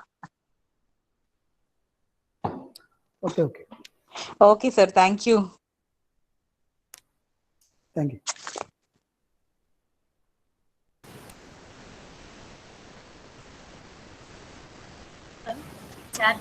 ചാറ്റ് ബോക്സിൽ ഒരു ചോദ്യം ചോദിക്കട്ടെ സർ? ഹലോ, ചോദിച്ചോ. ചോദിച്ചോളൂ. അടുക്കളത്തോട്ടമുള്ളവർ വിത്ത് എവിടെ നിന്ന് വാങ്ങണം എന്നാണ് ചോദിച്ചിരിക്കുന്നത്. അല്ല, അടുക്കളത്തോട്ടം ഞാൻ പറഞ്ഞു, അടുക്കളത്തോട്ടത്തില് നമ്മൾ വിളപ്പൊലിമയിൽ കൂടുതലായിട്ട് നമ്മൾ ശ്രദ്ധിക്കുന്നില്ല. അടുക്കളത്തോട്ടത്തിലൊരു പ്രധാനപ്പെട്ട കാര്യം നമുക്ക് ചിരസ്ഥായി വിളകൾക്ക് പ്രാധാന്യം കൊടുക്കുക. അതിൽ സങ്കര ഇനങ്ങളെക്കാൾ നമ്മൾ കൂടുതലായിട്ട് ശ്രദ്ധിക്കേണ്ടത് രോഗപ്രതിരോധ ശേഷിയുള്ള ചിരസ്ഥായി വിളകൾക്കാണ്. അപ്പോൾ അതിൽ അടുക്കളത്തോട്ടത്തിന് സാധാരണ ഇനങ്ങളായിരിക്കും കൂടുതൽ നല്ലത്. സങ്കര ഇനങ്ങൾ കിട്ടുകയാണെങ്കിൽ കൃഷി ചെയ്യാമെന്നല്ലാതെ സങ്കര ഇനങ്ങൾക്ക് പിന്നാലെ നടന്ന് സമയം കളയേണ്ടതില്ല. അപ്പോൾ അതിൽ പ്രധാനമായിട്ടും കാർഷിക സർവകലാശാലയുടെ വിത്ത് വിപണന കേന്ദ്രങ്ങൾ ഓരോ ജില്ലയിലും ഉണ്ട്. അവിടെ നിന്നും ലഭ്യമാകുന്ന വിത്തുകൾ നിങ്ങൾക്ക് ഉപയോഗിക്കാം, ഇല്ലെങ്കിൽ കൃഷി വകുപ്പിന്റെ വിത്തുകളും ഉപയോഗിക്കാം. നമ്പർ ചാറ്റ് ബോക്സ് തന്നിട്ടുണ്ട്. ഞാൻ നമ്പർ നേരത്തെ സ്ലൈഡ് നമ്മുടെ ഇവിടെ ബാംഗ്ലൂരൊക്കെ സർ ബാംഗ്ലൂരൊക്കെ നീളം കൂടിയ മുളക് ഒരു നമ്മൾ ഒരാളുടെ പൊക്കത്തിനേക്കാളും കൂടുതൽ 6 അടി 7 അടി ഹൈറ്റുള്ള മുളകുകളുണ്ട്. നമ്മുടെ കേരളത്തിൽ അത് നിലവിലില്ലല്ലോ സർ. അതിന്റെ വിത്ത് നമുക്ക് ഇവിടെ സുലഭമായിട്ട് എവിടെ കിട്ടാം? ചെടിക്കാണോ 6 അടി 7 അടി? ഹലോ, അതെ. മുളക് വലുതായി കഴിഞ്ഞാൽ ഉണ്ടാവുന്നതിന്റെ ഹൈറ്റാണ് ഞാൻ പറഞ്ഞത്. അത് സീറ എന്ന് പറയുന്നത് നമ്മുടെ നാട്ടിലും അത്തരം ഇനങ്ങളുണ്ട്. ഉദാഹരണത്തിന് ഇപ്പം വെള്ളായണി കാർഷിക സർവകലാശാലയിൽ നിന്ന് തന്നെ വെള്ളായണി തേജസ്വിയാണ്. അതൊരു ഇനം നല്ല നീളത്തിൽ പോകുന്ന മാലി മുളകിനം ഒക്കെ ഇറക്കിയിട്ടുണ്ട്. അപ്പൊ നമ്മുടെ നാട്ടിലും നിങ്ങൾ അറിയാത്തത് കൊണ്ടാണ് അത്തരം ഇനങ്ങളുണ്ട് കേട്ടോ. ഓക്കെ. അത് 7 അടി ഹൈറ്റ് വരുന്നുണ്ടോ? നല്ല ഹൈറ്റിലൊക്കെ പോകുന്ന ഇനങ്ങളുണ്ട്. ആണോ? നമുക്ക് ഈ ഹൈറ്റ്, മുളകിന്റെ ഹൈറ്റ് അല്ല പ്രധാനം, മുളകിലെ വിളവ് എത്രയുണ്ട് എന്നാണ് നമ്മൾ നോക്കേണ്ടത്. അല്ലാണ്ട് മുളക് ഞാൻ എരിവുമില്ല, ആ സാധനത്തിന് എരിവുമില്ല. അല്ല, അതിലൊരു വിഷയം, മലയാളികൾക്ക് എരിവില്ലാത്ത മുളകിനോട് പ്രതിപത്തി കുറവാണ്. മലയാളിക്ക് എപ്പോഴും എരിവുള്ള മുളകാണ് ഇഷ്ടം. അതുകൊണ്ട് നമുക്ക് എരിവ് കുറഞ്ഞ ഇനങ്ങൾക്ക് കേരളത്തിൽ വലിയ പ്രചാരമില്ല കേട്ടോ. Okay. Hello sir. Hello sir, ഞാൻ അബുദാബിയിൽ നിന്നാണ് വിളിക്കുന്നത്. ഞാൻ ഒരു 8 മൂട് സലാഡ് കുക്കുംബർ എൻ്റെ ഒരു ഫ്രണ്ടിന്റെ കയ്യിൽ നിന്ന് വാങ്ങിയതാണ്. ഹൈബ്രിഡ് ആണോ എന്നൊന്നും അറിയത്തില്ല. അത് നന്നായിട്ട് പെട്ടെന്ന് തന്നെ ആ വിത്ത് പൊടിച്ചു കിട്ടി. ഈ ചെടി നന്നായിട്ട് കായിക വളർച്ചയും ഉണ്ട്. ഒരു 10-14 അടി അത് വളർന്നു കഴിഞ്ഞ് വള്ളി വീശി നന്നായിട്ട് നിൽക്കുന്നുണ്ട്. പക്ഷെ ഇതുവരെ അതിൽ മെയിൽ ഫ്ലവേഴ്സോ ഫീമെയിൽ ഫ്ലവേഴ്സോ വന്നിട്ടില്ല. എന്തായിരിക്കാം സാർ അതിന് കാരണം? ആ കുട്ടിയുടെ വീട്ടിലാണെങ്കിൽ വളരെ പെട്ടെന്ന് തന്നെ ഒരു 8 അടിയായ തന്നെ താഴെ മുതല് കുക്കുംബർ പിടിച്ചു തുടങ്ങിയ ആ ഒരു ചെടിയിൽ നിന്നായിരുന്നു വിത്തെടുത്ത് തന്നത്. അതാണ് പ്രശ്നം. അതെ, ആ ചെടിയിൽ നിന്ന്, അത് സങ്കരമാണെന്നുണ്ടെങ്കിൽ ആ ചെടിയിൽ നിന്നുള്ള വിത്ത് പല രീതിയിൽ വിഘടിച്ചു പോയിട്ടുണ്ടാവും. അപ്പോൾ നിങ്ങൾക്ക് കിട്ടിയത് ചിലപ്പോൾ സ്റ്റെറൈൽ പ്ലാന്റ് ആവാനും സാധ്യതയുണ്ട്. പക്ഷെ സാധാരണ രീതിയിൽ ഏതെങ്കിലും ഒരു തരം പൂവ്, ആൺപൂക്കളോ പെൺപൂക്കളോ എന്തായാലും ഉണ്ടാവേണ്ടതാണ്. അപ്പോൾ ഇനി നിങ്ങൾക്ക് ചെയ്യാൻ പറ്റുന്നത്, അത് തണലാണെങ്കിൽ തണല് ക്രമീകരിക്കുക. നല്ല കുറച്ച് വെയിൽ. ഇല്ല സാർ, തണലല്ല, വെയിൽ. ഒരു 6 മണിക്കൂറോളം വെയിൽ കിട്ടുന്നുണ്ട് സാർ. ഓക്കെ, അങ്ങനെയാണെന്നുണ്ടെങ്കിൽ ഇനി ചെയ്യാൻ പറ്റുന്ന പൊട്ടാഷ്, പ്രത്യേകിച്ച് അവിടെ പൊട്ടാഷ് കലർന്ന മിശ്രിതങ്ങൾ കിട്ടുകയാണെങ്കിൽ അത് വാങ്ങിയിട്ട് ഒന്ന് സ്പ്രേ ചെയ്യുക. ഒരു 5 ഗ്രാം 1 ലിറ്ററിൽ കലർത്തിയിട്ട് പൊട്ടാഷ് കലർന്ന മിശ്രിതങ്ങൾ, പ്രത്യേകിച്ച് 20-20-20 ഇല്ലെങ്കിൽ 19-19-19 മിശ്രിതം അവിടെ മാർക്കറ്റിൽ കിട്ടുകയാണെങ്കിൽ അത് വാങ്ങിച്ചിട്ട് അതൊന്ന് സ്പ്രേ ചെയ്യുക കേട്ടോ. സാർ ഉദ്ദേശിക്കുന്ന സൊല്യൂഷൻ ആണോ അതോ പൗഡർ ഫോമിലുള്ളതാണോ സാർ? പൗഡർ കലക്കിയിട്ട്, പൗഡർ 5 ഗ്രാം 1 ലിറ്ററിൽ കലക്കിയിട്ട് നിങ്ങൾ സ്പ്രേ ചെയ്ത് നോക്കുക. പിന്നെ അതേപോലെ അതിൻ്റെ കുറച്ച് ശാഖകൾ കോതിക്കളയുക, വെട്ടിമാറ്റുക. കുറച്ച് പാർശ്വശാഖകളൊക്കെ വെട്ടിമാറ്റുക കേട്ടോ. ഇലയും വെട്ടാമോ സാർ? വല്ലാതെ കായിക വളർച്ച വളരെ കൂടുതലാണ് സാർ. അപ്പോൾ ആ കായിക വളർച്ചയെ നമ്മളൊന്ന് നിയന്ത്രിക്കണം. അതിൻ്റെ കുറേ ഇലകൾ നുള്ളിക്കളയുക, അതുപോലെ കുറേ പാർശ്വ ശാഖകളും നുള്ളിക്കളയുക. എന്നിട്ട് ഈ പൊട്ടാഷിന്റെ ഒരു സ്പ്രേയും കൂടി കൊടുത്തിട്ടും പോകും. Okay, right. Okay sir. Okay, thank you. Sir ഒരു ഡൗട്ട് ചോദിക്കട്ടെ? സാർ ഒരു ഡൗട്ട് ചോദിക്കട്ടെ? ഹലോ, കേൾക്കാം? ഹലോ, ചോദിച്ചോളൂ. അപ്പൊ ഈ പ്രോട്രെയിന് ഈ വിത്തുകൾ പാകുമ്പോൾ അതിന് ചിലര് പ്ലാസ്റ്റിക് ഷീറ്റ് ഇട്ട് ഒരു 3-4 ദിവസമൊക്കെ ഇങ്ങനെ മൂടുന്ന കണ്ടിട്ടുണ്ട്. അങ്ങനെ മൂടുന്നതുകൊണ്ട് കൂടുതൽ അവിടെ ഈർപ്പം കിട്ടുന്നതുകൊണ്ട് നിലനിർത്തുന്നുണ്ട്, കൂടുതൽ എളുപ്പം മുളയ്ക്കാനുള്ള സാധ്യതയുണ്ടോ? അതൊരു നല്ല മെത്തേഡാണോ? അതിനെ പറ്റി ഒന്ന് പറയാം. അതെ, നല്ല മെത്തേഡാണ്. ഞാൻ നേരത്തെ കാണിച്ചല്ലോ അത്. കാരണം ഈർപ്പം കൂടുകയും അതിൽ ഊഷ്മാവും ഈർപ്പവും കൂടുമ്പോൾ വിത്ത് പെട്ടെന്ന് മുളക്കും. അത് നമ്മുടെ മിസ്റ്റ് ചേംബർ എന്ന് പറയാം. മിസ്റ്റ് ചേംബറിന്റെ ഒരു എഫക്റ്റ് അതിലുണ്ടാവും. അപ്പോ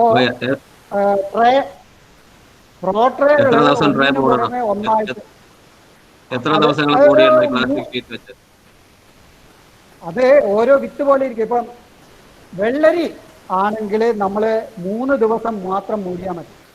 മുളകാണെങ്കിൽ 5 ദിവസം മൂടണം. വെണ്ടയാണെന്നുണ്ടെങ്കിൽ 5 ദിവസം മൂടണം.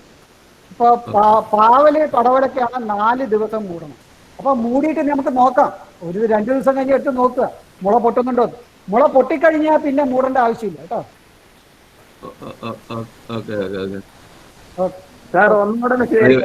വെള്ളരിയൊക്കെ ഡയറക്റ്റ് നടന്നതല്ലേ? ഗ്രോ ബാഗിലെ ചട്ടിയിലൊക്കെ ഡയറക്റ്റ് നടന്നതല്ലേ വെള്ളരി പോലുള്ള വിത്തുകൾ? പ്രോട്രെയിൽ നടന്നതാണോ? പ്രോട്രെയില് പാവിയിട്ട് തയ്യ നടുമ്പോൾ നമുക്ക് പരമാവധി വിത്ത് സംരക്ഷിക്കാൻ പറ്റും. ഇപ്പൊ ഗ്രോ ബാഗിൽ നേരിട്ടിട്ട് കഴിഞ്ഞ് കഴിഞ്ഞാൽ ചിലപ്പം ഉറുമ്പൊക്കെ കൊണ്ടുപോകും എന്നുള്ള ഒരു പ്രശ്നം ഉണ്ടെങ്കിൽ പ്രോട്രെകളിൽ നമുക്ക് പരമാവധി വിത്ത് മുളപ്പിച്ചിട്ട് വിത്തിന്റെ എന്താ പറയാ ആ ഒരു ലോസ് ഒഴിവാക്കാൻ പറ്റും. Okay, thank U.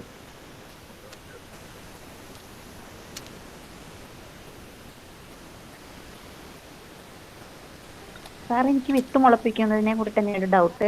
നമ്മൾ വിത്ത് മുളപ്പിക്കാൻ വെക്കുമ്പോൾ ഒരു തരം വന്നിട്ട് ആ വിത്തുകൾ തിന്നു കളയുകയാണ്. അതിനിപ്പോ എന്താ നമുക്ക് ചെയ്യാൻ പറ്റുക? വിത്ത് മുളപ്പിക്കാൻ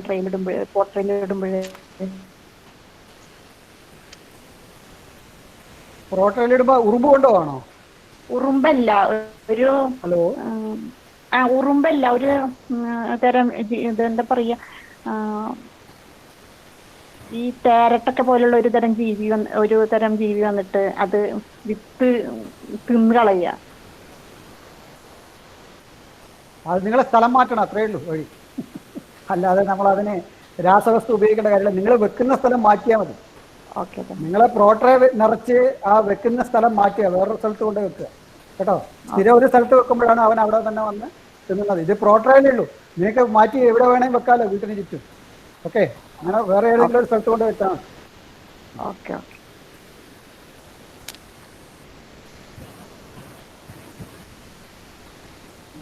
വിത്ത് പാകുമ്പോൾ ഈ പെർലൈറ്റ് വെർമിക്കുലേറ്റ് ഒന്നും ഇടണമെന്ന് ഇല്ലാന്നാണ് സാർ പറഞ്ഞു. അതിന്റെ ഒന്നും ആവശ്യമില്ല. നമുക്ക് കൊക്കോപീറ്റ് മതി. നമ്മുടെ ഹലോ പറഞ്ഞോളൂ, കൊക്കോപീറ്റ് മതി കേട്ടോ. പെർലൈറ്റിന്റെ ഒന്നും ആവശ്യമില്ല. കൊക്കോപീറ്റ് പ്യുവർ കൊക്കോപീറ്റ് കിട്ടണ ലിഗ്നിനൊക്കെ മാറ്റിയത് ഇല്ലാത്ത, അല്ലെങ്കിൽ ഉപ്പ് ചേർക്കാത്തത്, അല്ല ഉപ്പ് ചേർക്കാത്തല്ല, ലിഗ്നിനൊക്കെ മാറ്റിയത് റിമൂവ് ചെയ്തത് വേണ്ടേ? അങ്ങനെ കിട്ടണമല്ലോ. അതെ, അല്ല ഈ വെർമിക്കുലേറ്റും പെർലൈറ്റൊക്കെ ഉപയോഗിക്കുമ്പോഴുള്ള എന്താ പ്രശ്നം എന്ന് പറഞ്ഞു കഴിഞ്ഞാൽ അതിൽ നമ്മൾ ശ്രദ്ധിച്ചില്ലെങ്കിൽ പെട്ടെന്ന് തന്നെ ഈ അതിലെ ഈ നീർവാർച്ച, അതായത് മോയ്സ്ചർ കണ്ടന്റ് കൂടിയിട്ട് ഇത് ചീഞ്ഞു പോകാനുള്ള സാധ്യതയുണ്ട് തൈ. അതുകൊണ്ടാണ് അത് ഒഴിവാക്കുന്നതായിരിക്കും അതിനേക്കാൾ നല്ലത് കൊക്കോപീറ്റാണെന്ന് പറയുന്നത് കേട്ടോ. Okay, thank you sir. Hello sir, chat ബോക്സിലെ അടുത്ത ചോദ്യം ചോദിക്കട്ടെ. ഹലോ, വിത്ത് വാങ്ങി നട്ട് അതിന്റെ വിത്ത് നട്ടാൽ മുളച്ചാലും നന്നാകുന്നില്ല. ഇത് അന്ധക വിത്താണോ മാർക്കറ്റിൽ നിന്ന് ലഭിക്കുന്നത്? അന്ധക വിത്ത് ഇന്ത്യയിൽ ആർക്കും തന്നെ കൊടുക്കാൻ പറ്റില്ല, കാരണം അത് ഇന്ത്യയിൽ നിരോധിച്ചിട്ടുണ്ട്. അതുകൊണ്ട് അന്ധക വിത്തല്ല. പക്ഷെ ഞാൻ നേരത്തെ പറഞ്ഞതുപോലെ സങ്കര ഇനത്തിൽ നിന്നും വിത്തെടുത്തു കഴിഞ്ഞാൽ ആ ഗുണം അടുത്ത തലമുറയിൽ കിട്ടില്ല. സങ്കര വിത്തിൽ നിന്നും നമ്മൾ വിത്തെടുത്തു കഴിഞ്ഞാൽ അടുത്ത തലമുറയിൽ അതേ ഗുണം കിട്ടില്ല, അതിൽ കുറേ മാറ്റം ഉണ്ടാവും. അപ്പോൾ അതുകൊണ്ട് അത് അന്ധക വിത്തല്ല, പക്ഷെ സങ്കര വിത്ത്, സങ്കര ഇനങ്ങളുടെ വിത്ത് നിന്നും വിത്തെടുക്കാതിരിക്കുന്നതാണ് നല്ലത് കേട്ടോ.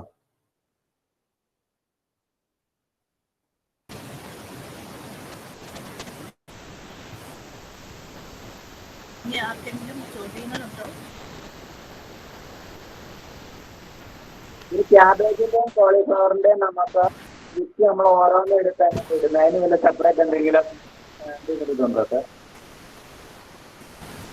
ഏതാ ക്യാബേജും കോളിഫ്ലവറും അങ്ങനെയുള്ള തക്കാളിയുടെ വിത്തൊക്കെ ഇല്ലേ, അത് നമ്മൾ ഓരോന്നും എടുത്ത് നമ്മൾ കോട്ട ഇടുമ്പോൾ അതിനെന്തെങ്കിലും ഇടാനായിട്ടുള്ള എന്തെങ്കിലും ഉണ്ടോ?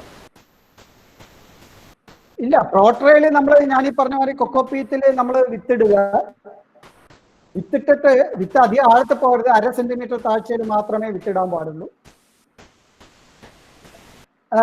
വിത്ത് മുളച്ചു കഴിഞ്ഞാൽ, വിത്ത് മുളച്ചതിന് ശേഷം ഒരാഴ്ച കഴിയുമ്പോൾ നമുക്ക് ഈ കടലപ്പിണ്ണാക്കിന്റെ ലായനി നേർപ്പിച്ചിട്ട് ഒരു സ്പ്രേ കൊടുക്കാം.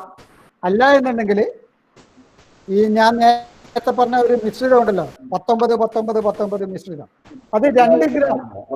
അത് 2 ഗ്രാം, 5 അല്ല 2 ഗ്രാം, 2 ഗ്രാം, 2 ഗ്രാം 1 ലിറ്ററിൽ കലക്കിയിട്ട് സ്പ്രേ ചെയ്യാം കേട്ടോ. ഡോക്ടറെ ഒരു കാര്യം ചോദിച്ചോട്ടെ, അങ്ങയുടെ ടോപ്പിക്ക് പെടാത്തതായതുകൊണ്ട് ഇവരെ ചോദിക്കാതിരുന്നതേ, ഈ സീറ മുളക് പാകി നട്ട് പൂക്കാറാവുന്നവരെ കുഴപ്പമൊന്നുമില്ലായിരുന്നു, പൂക്കാറായപ്പോഴത്തേക്ക് മുഴുവൻ ഇല കുരുടിപ്പോയി. നല്ല മാർഗമുണ്ട്. പണ്ടൊക്കെ അസാൾട്ട് പ്രയോഗിക്കുമായിരുന്നു, ഇപ്പോ അത് കിട്ടാനും ഇല്ല.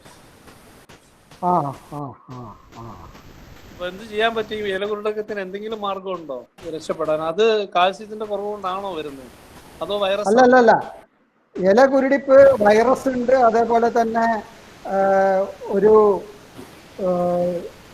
നീരൂറ്റി കുടിക്കുന്ന പ്രാണികളുണ്ട്.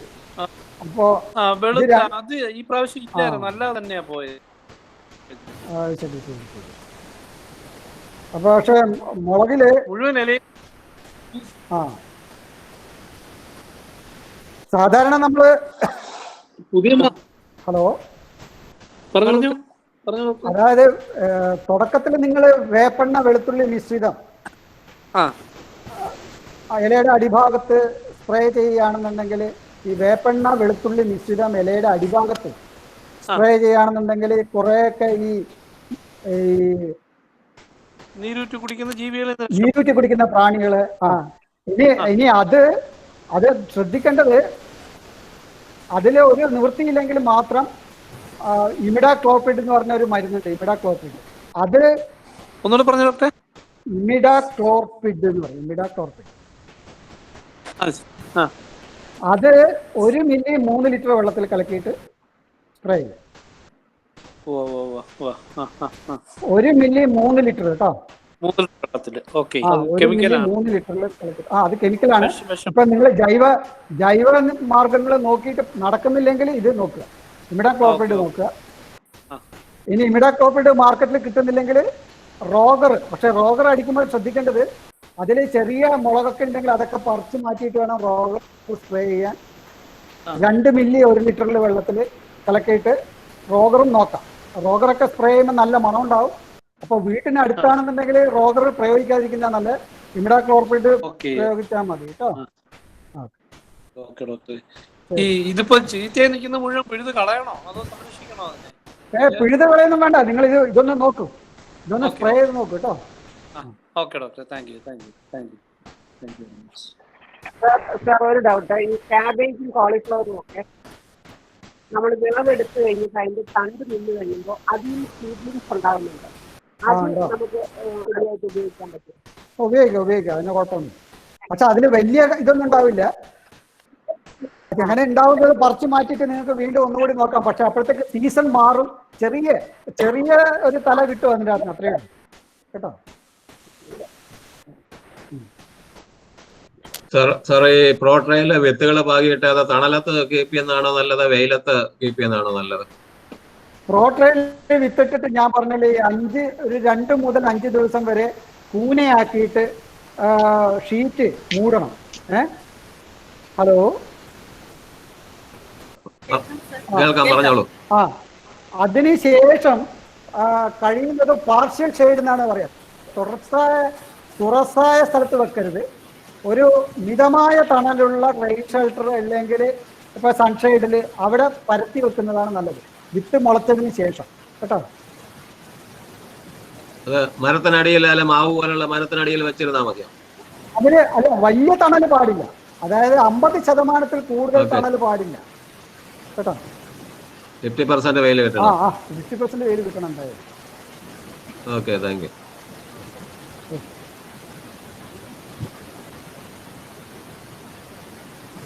ഇനി എന്തെങ്കിലും സംശയമുണ്ടോ? ഹലോ ഹലോ, ആ വെള്ളാനിക്കരയുടെ ഫോൺ നമ്പർ കറക്റ്റ് അല്ലെന്ന് തോന്നുന്നു. ഹലോ, ഞാൻ നേരത്തെ 9182. അത് സാറേ 91 ഇന്ത്യയുടെ നമ്പർ അല്ലേ? അത് ബാക്കിയുള്ളത് 8 നമ്പറേ ഉള്ളൂ. 91 ഇന്ത്യയുടെ നമ്പർ. ഈ നമ്പറിന്റെ തുടക്കം തന്നെ 91 ആണ്. 9188248481. ഹലോ, മൊബൈൽ നമ്പറാണ്. മൊബൈൽ നമ്പറാണ്, അല്ലാതെ ലാൻഡ് നമ്പർ അല്ല, മൊബൈൽ നമ്പറാണ്.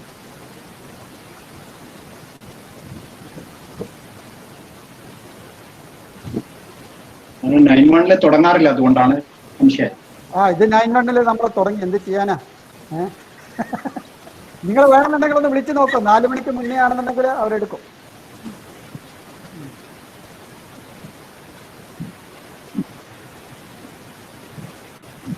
ഹലോ, സംശയങ്ങൾ എന്തെങ്കിലും ഉണ്ടോ?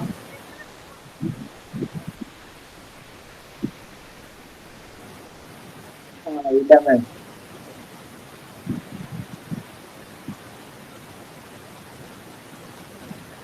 സംശയങ്ങളില്ല എന്ന് വിചാരിക്കുന്നു. Hello,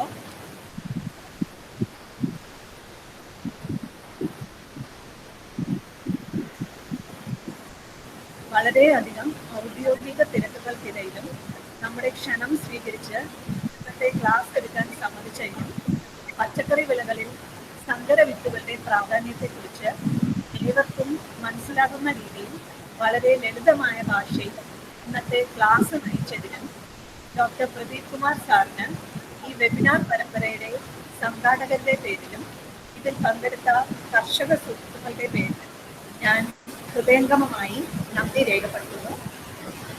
thank you sir. Thank you sir. നല്ല ക്ലാസ്സായിരുന്നു. Thank you. നാളത്തെ ക്ലാസ്